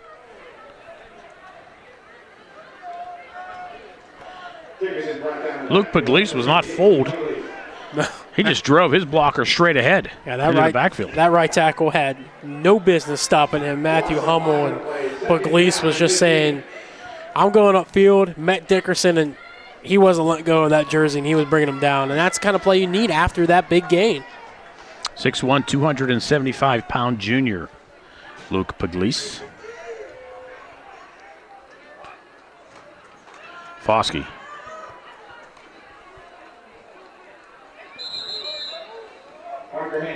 Gets 3 of it back. And now North Hill's looking at a 3rd and 12. Nice job by the interior line, and then the linebacker with Derek Topek, and also coming up to finish was Cameron Hopkins for the tackles. Passing situation for North Hills. Another instance where the Penn Hills could be missing Dante Pollard back in that secondary. Yep.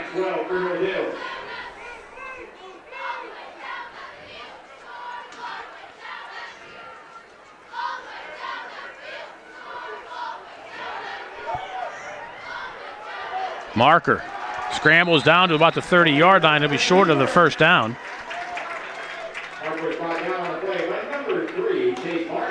Chase Barney with the tackle for Penn Hills, and now it's 4th down. And this is 4-down territory for the North Hills Indians. Yeah, and that should have been a tackle in the backfield for a loss. You initially had Pugliese in there that forced Marker to roll out, and then one of the linebackers coming up just completely whiffed. I think it was Markel Willis who was the one that came up and missed a tackle, and Marker able to fight for yards and make it 4th and short. North Hills trying to take the lead. We are knotted at 7 here in the 3rd quarter. Foskey tries to cut left to the outside, and he'll be held short of the first down, it appears. Yes, he will. Needed to get to the 31. He's brought down to 33. And North Hills will turn it over on downs. Change of possession coming with 5:33 to go here in the 3rd quarter. Penn Hills will start at their own, 28-yard line. And that was a poor run by Foskey. He had a lane. He tried to bounce it out instead of pushing forward. He only needed 1 more yard.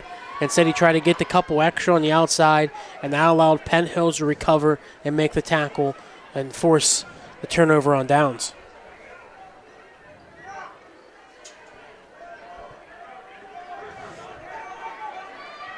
Now Penn Hills, who went 3 and out on their initial drive here in the second half, will lose a yard on their first play. Derek Topek is brought down in the backfield.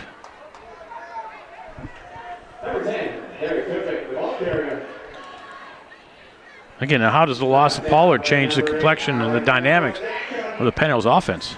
Yeah, now you're looking at more of a power backfield with Derek Topak, Jawan Brown. We've also seen on the season rush, you might get a little more end arounds.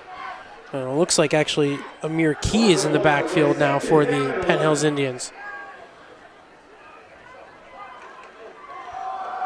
And it'll be Key. Left side, out across the 30 to the 31. 4 yards for number 4. And the Indians looking at a third, Penn Hills Indians looking at a 3rd and 7. Yeah, and that's one of those things where it's the classic motto, next man up. You know, you got to take your chance. You got to step up. You know, you're given this opportunity due to an unfortunate event, but this is where your team's going to need you. And you're going to see a lot more pressure put on the freshman quarterback, Julian Duggar, as well.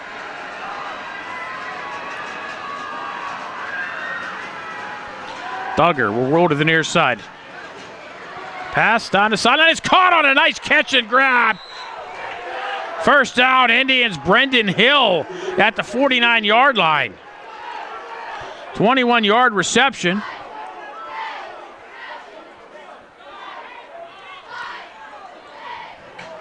North Hill's trying to say he did not come down inbounds, but catch like that, he came down inbounds. That toe touch before his knee hit on the white, and that was just a good pass by Duggar, but a better catch by Brendan Hill to come down with it. Huh. That's the plays you need to make to keep drives alive. That could be the type of play that's a difference in a game like this. Yes. Duggar will roll to his left, play action. Throws downfield, has a man on the far side. And he threw that one across his body and a little too far out. Mitchell on the tender reception, and that was the play that led to the 8-yard rush by Dante Pollard, that little bootleg out to the far side. You have a man underneath, it's Topak, he releases, and you try to go to Mitchell. That one would have been one on 1st and 10, dump it off to Topak. He's got 5 yards already. He can pick up a couple extra, and you make it 2nd and medium to 2nd and short. And that's one of those plays where, as a freshman quarterback, you're also scrambling out. You're trying to look, a lot of processing. You want to go for the bigger play. That's one of the ones where, over time, the maturity will allow him to bring the check down. Duggar follows blockers to the left, keeps it himself. North Hills is there waiting. And Duggar actually was able to pick up about 2 yards. Number 2, Julian Duggar on the kicker. And it's another 3rd and long for Penn Hills. A nice job by Duggar. Initially met in the backfield. The initial contact was by Samuel Coldren. But Duggar was able to find his way.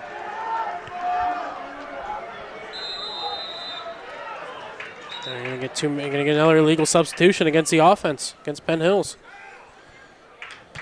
Illegal substitution, Penn Hills. Well, instead of 3rd and 8, it'll be 3rd and 13.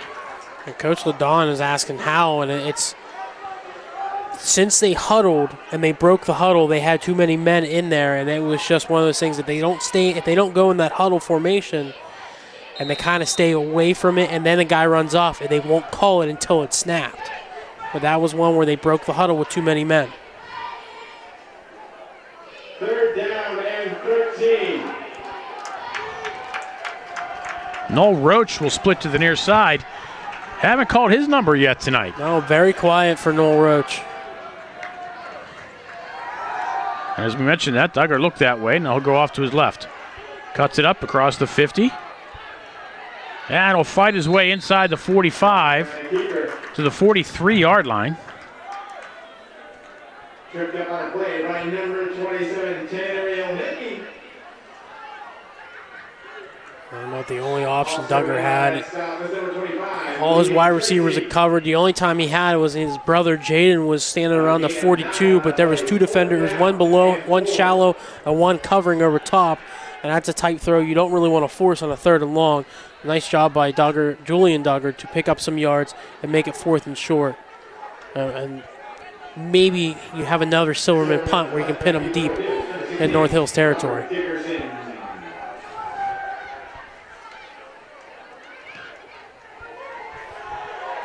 High kick. Hits it to 20, takes a North Hills bounce, and Penn Hills will down it at about the 23-yard line. 2:01 to go, third quarter. We are tied at 7. Penn Hills and North Hills on the Trib Live High School Sports Network. North Hills taking over at their own 23-yard line. Both defenses just showing up tonight. You know, this has been a very hard-fought battle. Both teams, you know, you've seen chunk plays, but you haven't seen a lot of them. It's been a lot of the 3 to 5 yard variety, but Penn Hills has been the one that has had chances where they could break on the defensive side, but they only bend and able to withstand North Hills.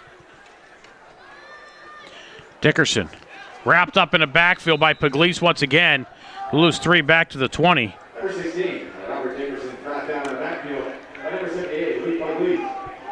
We're starting to call Pugliese's number more and more here tonight. Yeah, he's getting to going on the defensive side on that left end. He's making the right tackle earn it tonight, and so far Pugliese is winning the battle.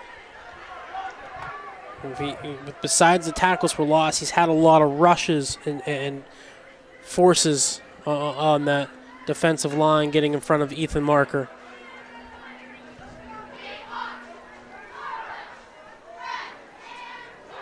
Foskey moves the Marker's left. Marker will roll to his right. Looks, launches one downfield, has a man. And the pass incomplete. It was almost caught by Dickerson. Threw into double coverage. Barney and Duggar on the coverage for Penn Hills. Yeah, and that's just one of the ones where might have waved at the ball right in front of Robert Dickerson, and he just maybe lost concentration for a half second, and ball falls incomplete. It was a beautiful thrown ball by Ethan Marker. It was on, not, no pun intended, the mark. It was there, but unfortunately not able to come up with Robert Dickerson.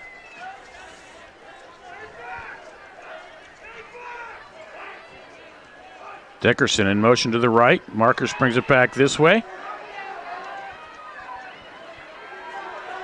Fighting ahead is Liam Tracy. Out to the 32-yard line. Be short of the first down by a solid yard and a half. Yeah, North Hills in a tight game like this, you got to bring the punting unit on. You don't necessarily have to punt it, but you got to bring the punting unit on. Yep, might see the same play we saw for Penn Hills. A little snap to the up man.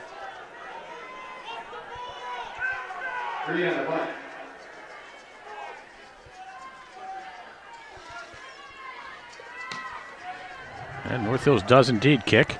Noel Roach will watch it hit in front of him and go dead at about the 31-yard line. 13 seconds remain here in the quarter.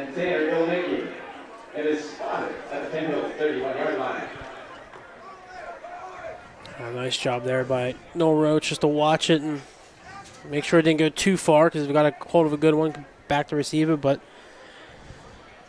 37-yard punt, rolled out about 15 of those.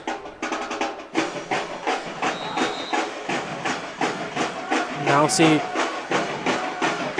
Penn Hills, can they get the offense going? They had a couple plays, but then the too many men in the huddle is kind of what broke the back and made it too much yardage to cover for the offense, especially on third down.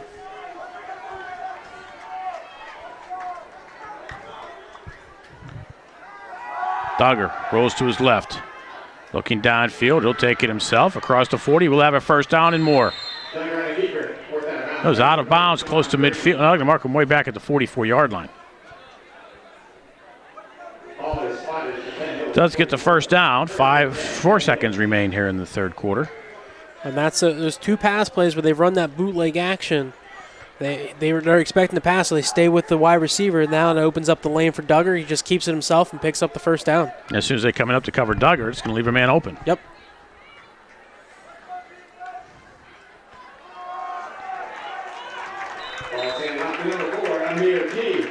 Mayor Key gets nothing, and that'll do it for quarter number 3. At the end of 3, your score, Penn Hills 7, North Hills 7. You're on the Trib Live High School Sports Network. Ladies and gentlemen, you all heard of the Pittsburgh Pierogies down PNC Park. Well, welcome back. Your North Hills Big Cookies for their return race. Ladies and gentlemen, get up for Olay, Patty, Tex, and Madame. All right, North Hills, it's time for the big cookie race. On your mark, get set, go! Looks like that Sailor is in the lead. I think that's the Sailor. He's sprinting, he's sailing ahead for the victory. But bringing in the back of the back was the Cookie Monster. Let's give it up for And I'll tell you another thing. We see the pizza race where they have here at North Hills. North Hills has one of the better student sections. Yes. And unfortunately, they're unable to attend tonight. They are a lively student section. You know. And another disappointment, no rowdy rooters. I don't know, whoever bought the house up on the corner up there is just... And you remember, they used to have the big light-up sign, Rowdy Rooters, and they had a bunch of people up there. And I always look forward to coming out here to see that. So now the team switch sides. Penn Hills will be moving right to left. second down and 11.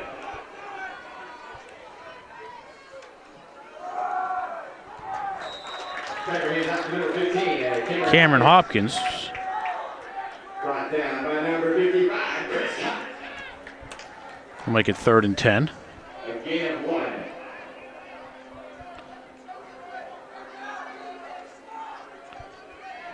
Third down and 10.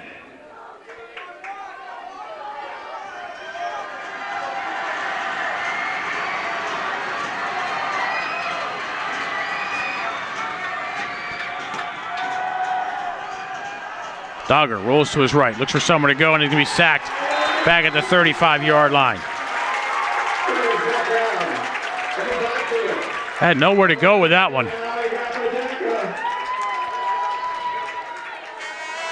No, nowhere to go. You're trying to go to the far side of the field, but unfortunately that's an opposite hand of Julian Duggar, so by the time he has to turn and try to throw it, you might have a fumble on your hands. So unfortunately, he does the right thing and just tucks it and takes a sack.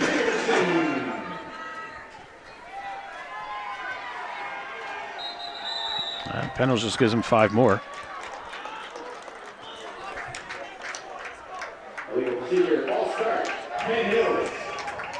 After 3, Plum up 20-7. Ball is spotted at the 30-yard line, 4th down and 24.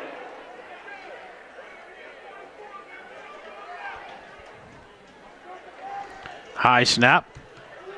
Silverman able to get a nice kick away. Hits it to 35. It takes a nice Penn Hills roll, picked up at the 27-yard or 22-yard line. Now that was Dickerson just grabbing and making sure it didn't go anywhere deeper. And with 10:27 to go here in the 4th quarter, North Hills will start at their own 21.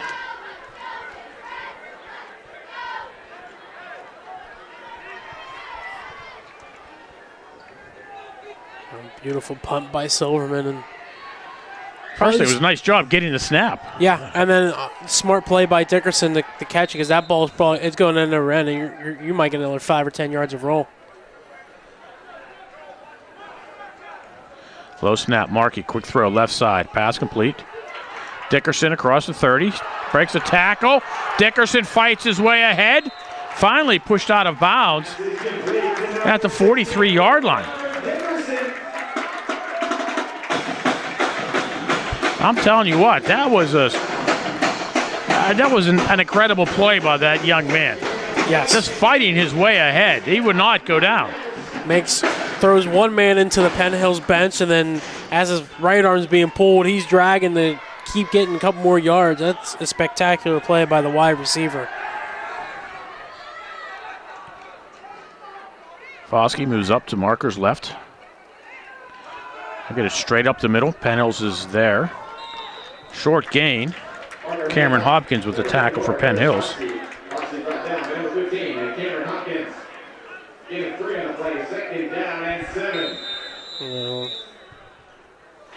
Foskey's now shaking up on the play. Well, he had a whole tribe of Indians all over him. Yeah, and the initial contact was by Derek Topek, and then, as you mentioned, Hopkins was the one who came in and finished it off. And looks like we just got a little cramp. You know, a nice evening, not too hot, so you might not drink as much fluids as you think you need, but and who knows, might have in the tackle taken a knee to the back of the calf, and it just causes a little Charlie horse.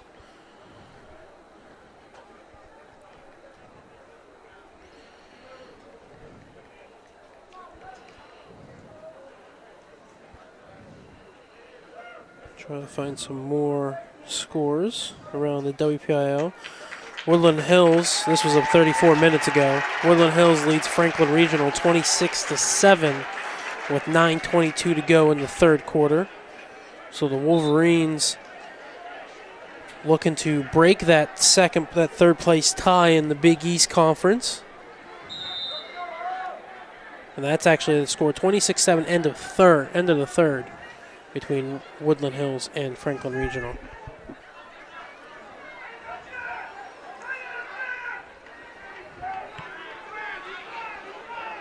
Legler goes in motion, the end to the left. And North Hills flinched.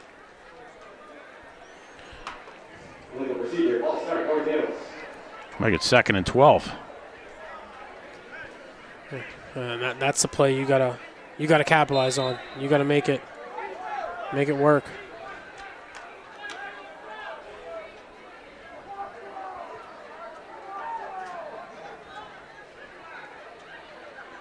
There was a lot of motion on that play and a lot of different calls and signals, and unfortunately one of the offensive linemen just flinched for the snap.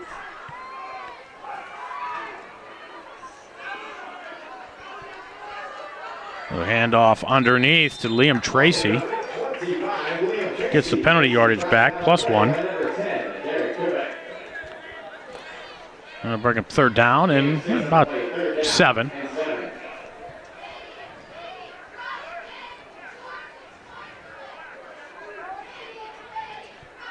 Clock under 9 minutes to go. Tied at 7, Penn Hills, North Hills.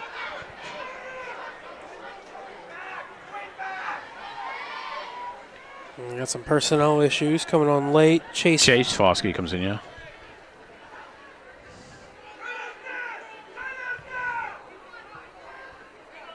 That'll be Foskey in motion this way.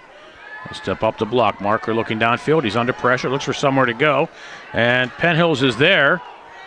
Going to bring him down at the line of scrimmage. So Marker avoids the sack, but it brings up 4th down and 7. Yeah, nice job there by the defense. Actually coming up, Cameron Hopkins made Marker move up and then allowed Topak and Puglisi to make the tackle for the gain of 1 and bring out the punting unit. John Green back at his own 34-yard line. Takes the snap. The Indians bring the rush. Gets the kick away. Roach picks it up at the 24-yard line. He did call fair catch. He waved up. It wasn't a side to move out of the way. It was up. So, but they gave him the whistle and basically gave himself up at the same time. So. Undisputed. By number 6, Joel Roach. So now see what Penn Hills can do with 7:52 to go here in the fourth quarter. Yep. Getting late in the game, Penn Hills with all 3 timeouts so far in the second half. North Hills with only 2, having to burn their first timeout within a minute of starting the second half.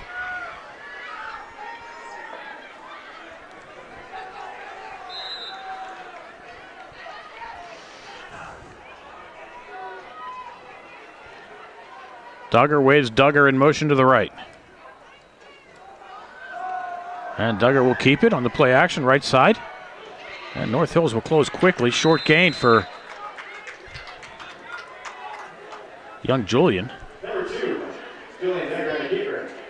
Brought down. Gets 4. That's doable. You pick up 4 on 2nd down and you have a 3rd and short. Yep. And that's one of those plays you look back and, probably is a design keeper for Duggar, but if he hands it off to Amir Key had a wide open lane on the left side of the line, but nonetheless able to pick up some good yardage on first down. And that is Key across the up to the 30 for 3. And Penn Hill's looking at a 3rd and 3. Yep, just like you called. I mean, you said 4, give him 3. It's still 3rd and. You gain 4, you gain 3. You gain 4. You have a first down. You gain 4, 3, 3. You have a first down. You only 3. Right at the spot. It's to the 33-yard line. Offense, though, there's a lot of miscommunication going on. No one knows what's going on. And then Coach LaDon just going to call a timeout here at the end of the play clock. Talk us over with his offense.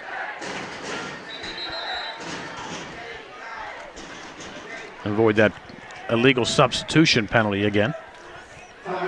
I mean, could that possibly be due to the absence of Dante Pollard, who left the game early in the half? It could be. You're starting to see some guys in there that normally aren't on the offense right off the bat, and they're not used to subbing right away. And it also could be a miscommunication between some guys, like not telling another one, "Hey, you're out. I'm in." Get going to the sideline. So it could be that the experience factor with Dante Pollard. That's where that can come in.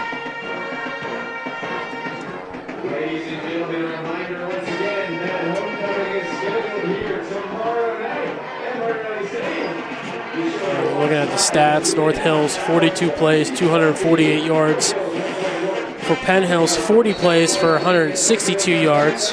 Not really a passing game for both teams. North Hills 4 for 9 for 88 yards and a touchdown. Penn Hills 4 for 10 for 70 yards. Then all rushing, North Hills 33 rushes for 160 yards, while Penn Hills has 30 rushes for only 92 yards.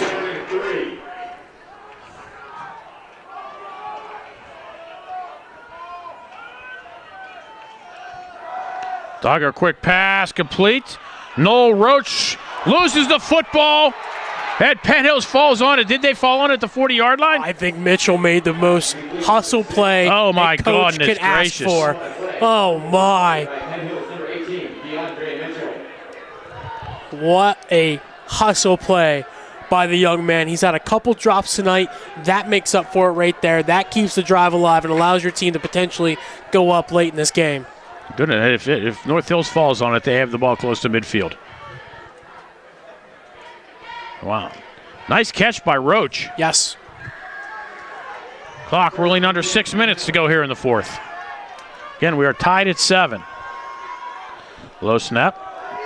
Duggar rolls to his left, throws downfield, has a man in a pass too high for his brother, Jaden.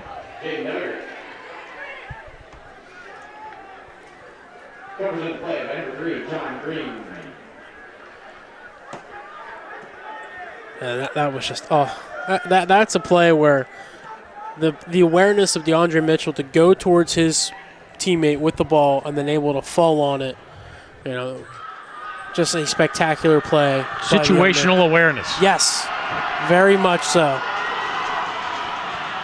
Penn Hills in the pistol. Amir Key keeps it straight up the gut. Slides in just short of the first down. Okay, he lost his footing. Picks up about 8 yards. Yeah, he was trying to make a cut to the left. I think he was going to try to make a move there. Yeah, foot slipped out, but still a great run up the middle. Makes it 3rd and short now. A lot of opportunity for your offense going into North Hills territory. Again, if he just kept going straight, fight ahead for another yard or two, and you might have the first down. Key gets close to the 30. He'll be about a half yard short. He gets 1. And the Indians will keep the offense on the field as a North Hills Indian. Comes off slowly. Or one-legged. It looks like that's William Fonzie, the senior linebacker.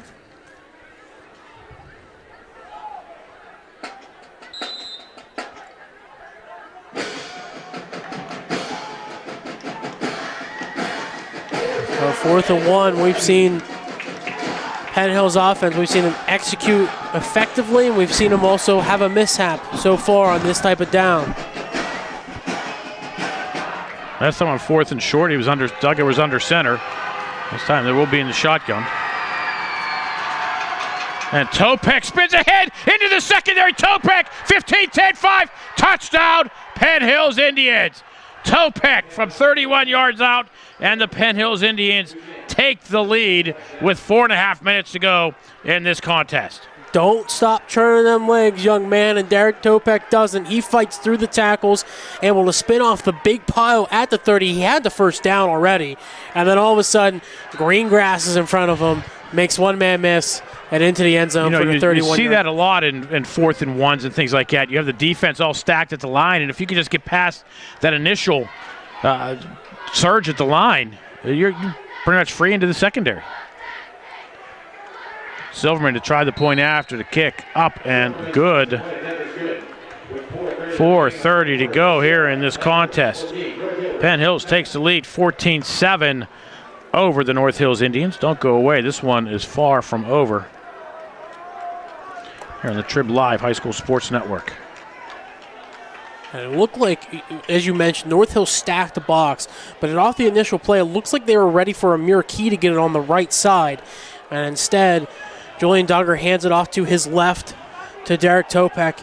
Got the first down, spun off the pile, makes a man miss. 31 yards later, he's into the end zone, and 4:30 to go. Penn Hills doubles the score, makes it 14-7. 77-yard drive by Penn Hills in 7 plays.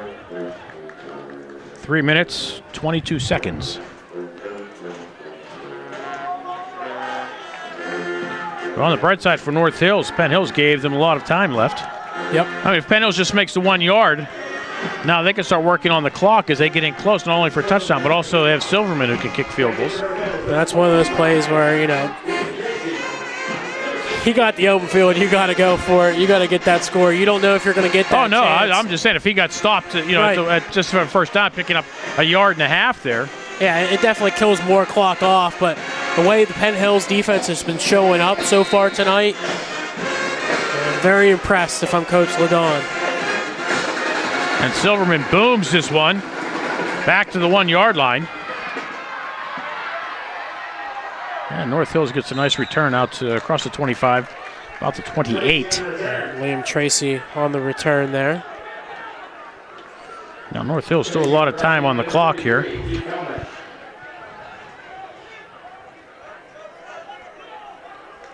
Ball is spotted at the North Hills 28.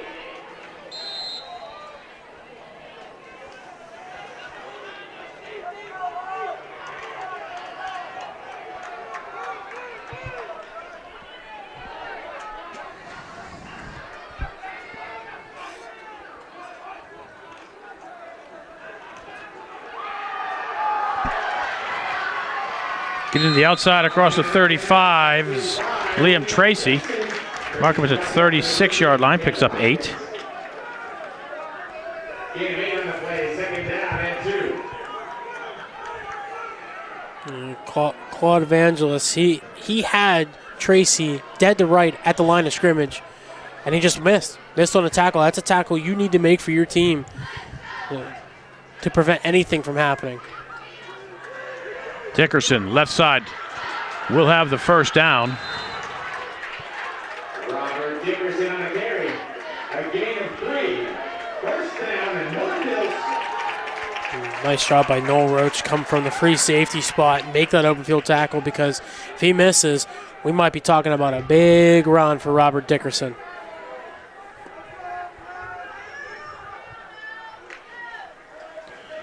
I expect we may be seeing one of those gadget plays in North Hills runs here soon. I think Penn Hills defense starting to play a little more aggressively here. That's when you try to catch them. Foskey straight up the middle will have a first down. Finally brought down from behind. After a pickup of about 11. And until that drive, Penn Hills offense really didn't get anything going to sustain and drive to give their defense a break. And I mean, most of these guys play on the other side of the ball at the same time, so you might be starting to see some tired men on the Penn Hills side.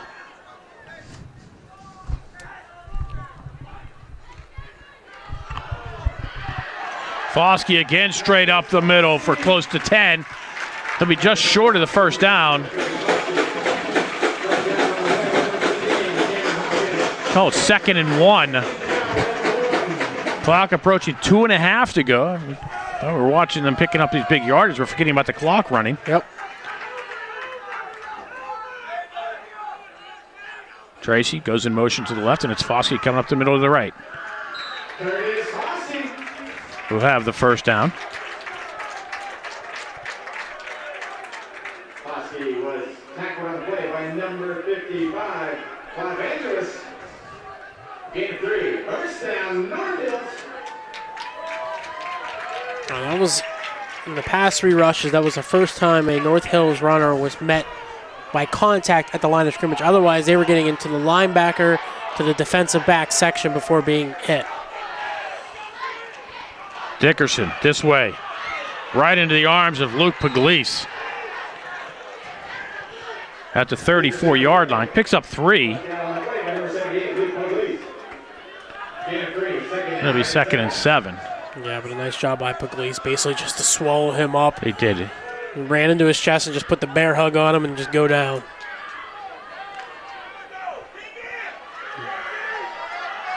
Drive started back at the 28-yard line. 1.5 to go here in this game. North Hills trails by 7.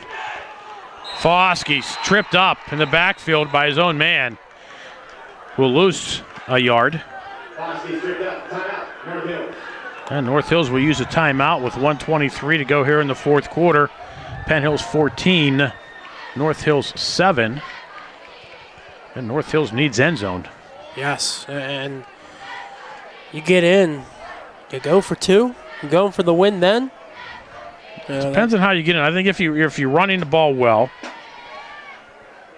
The passing game hasn't been terrible. They're 4 for 9 for 88 yards. It's not something they do in this offensive playbook. They are it's kind of like a wing T in a shotgun formation that they do, and they use the end around all the time. That's their playbook. That's the bread and butter for North Hills. If they're able to run the ball well, and you're set up at the 2.5 yard line.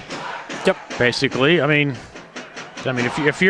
if you see your offensive line dominating the defensive line on the way down the field, I would seriously consider just going for the 2 right there. And so far, this drive has shown that this offensive line is getting a great push against Penn Hills, and they're pushing back 2 or 3 yards, and that's why Dickerson looked like he got held up originally on that first down run at the line of scrimmage, but it was actually 3 yards downfield because of the offensive line. Markey's going to throw, has a man, and a pass picked off by Duggar, and Duggar will slide in at the 31-yard line.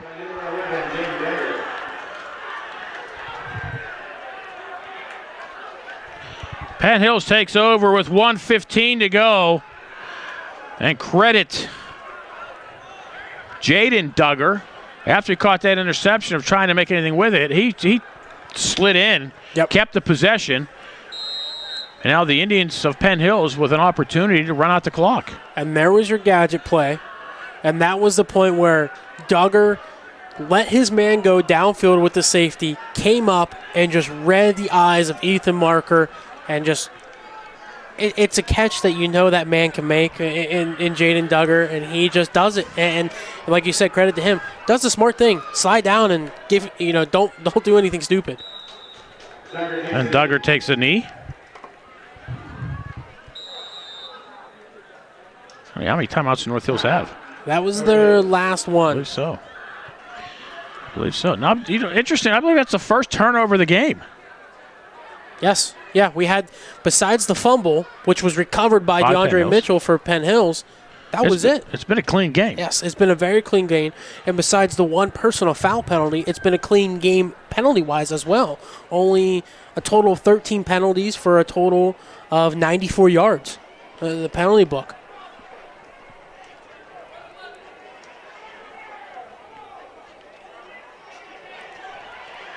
We're going to put 2 more seconds on the clock and make it 1:11.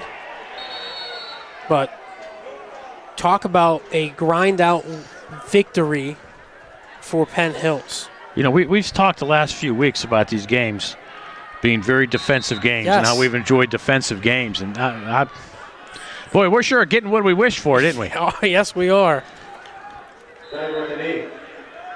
Duggar takes another knee. Indians need to run the game clock under 40 seconds.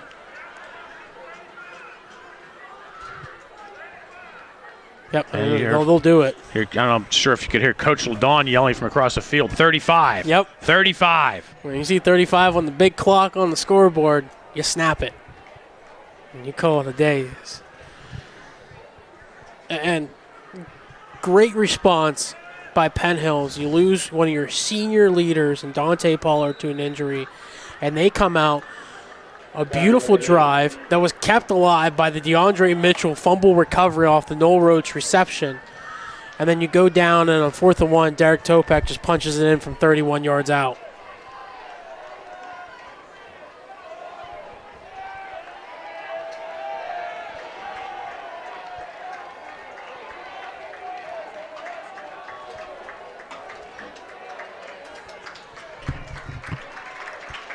And that'll do it.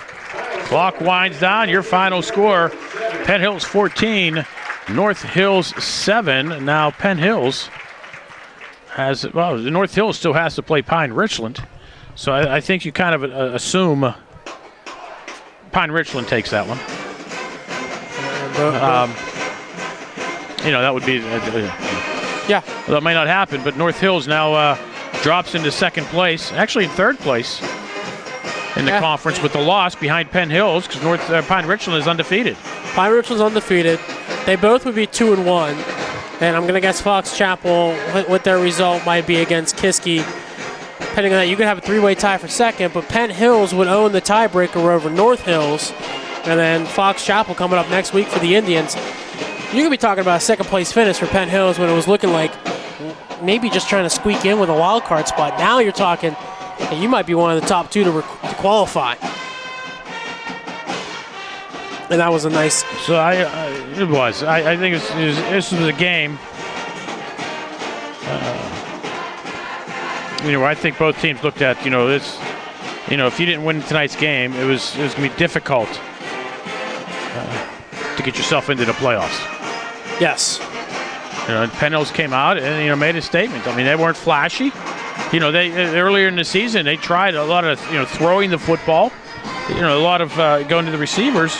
But tonight they went back to basics, especially after the loss of Topek. But they were running the ball with Topek.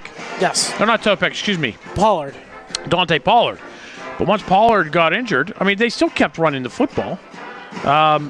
They didn't have to. You don't have to pick up 15, 20 yards. Pick up 3, 4, 5 yards at a clip, and that's all they were doing. Of course, the Indians would, move the football. Both Indians would move the football a little bit, and drives would stall. But it was actually a fun game to watch. It was an exciting game to watch. Everything, as you mentioned, it was a clean game. Both sides. It was chippy, but we expected it. Both teams are playing to secure a playoff spot. And then the response by Penn Hills, and you mentioned they stuck to the running game. It really wasn't working. They were kind of getting 2 or 3 yards here and there. And then Amir Key busted off a big run of about 12 yards. And then Derek Topek, the 31-yard rush for the score. But credit to Penn Hills and Coach LaDawn. Didn't stray away, as you mentioned, from the game plan. Let's run the ball. We're a run team. And then the pass will feed off that. And that's exactly what happened tonight. And the defense, all year Penn Hills defense has looked good. 1 or 2 breaks in a game against North Allegheny and again against Woodland Hills. And Pine Richland's, the #1 team in Class 5A. Remember, they're the 6A champs. Yes. So they ran into that buzzsaw last week. Great response by the team, offensively and defensively. Come out, you hold a team that has been scoring at a very good clip for North Hills. 42 and 35 in their wins. They've also faced games against Moon and Woodland Hills, who are 2 very top teams in their respective conferences and in their in Class 5A. But Penn Hills gets it done, and defense wins it with the interception. Absolutely, as we discussed, we enjoy watching defense play. But the Indians, Penn Hills Indians, come up at the end with the big play, following the late touchdown on the 4th and 1, 31-yard touchdown run by Derek Topek. With 4.5 minutes to go in this game. That was the difference. And Penn Hills comes out victorious tonight. Next week, Penn Hills will be hosting Fox Chapel. And as we mentioned, North Hills, it certainly doesn't get any easier. They go up north to Pine Richland. I believe they're on the road next week. Yes, they are at Pine Richland next week. So they'll be at Pine. Actually, on the road next 2 weeks, the end of the season for North Hills. At Pine Richland and then at Fox Chapel, which could be a fight for the wild card spot, potentially in Class 5A. Could be. Fox Chapel victorious last week against Kiski. And also victorious against Shaler, I do believe. But we'll see. Interesting. We'll see how things all play out. Yep. So, once again, your final score from Martorelli Stadium in Westview. The Penn Hills Indians defeat the North Hills Indians by a score of 14-7. For our all-around important person in the booth, Helen, who does it all for us, from our broadcast partner, R.J. Licey, I'm Bill Navari. We'll see you again next week here on the Trib Live High School Sports Network.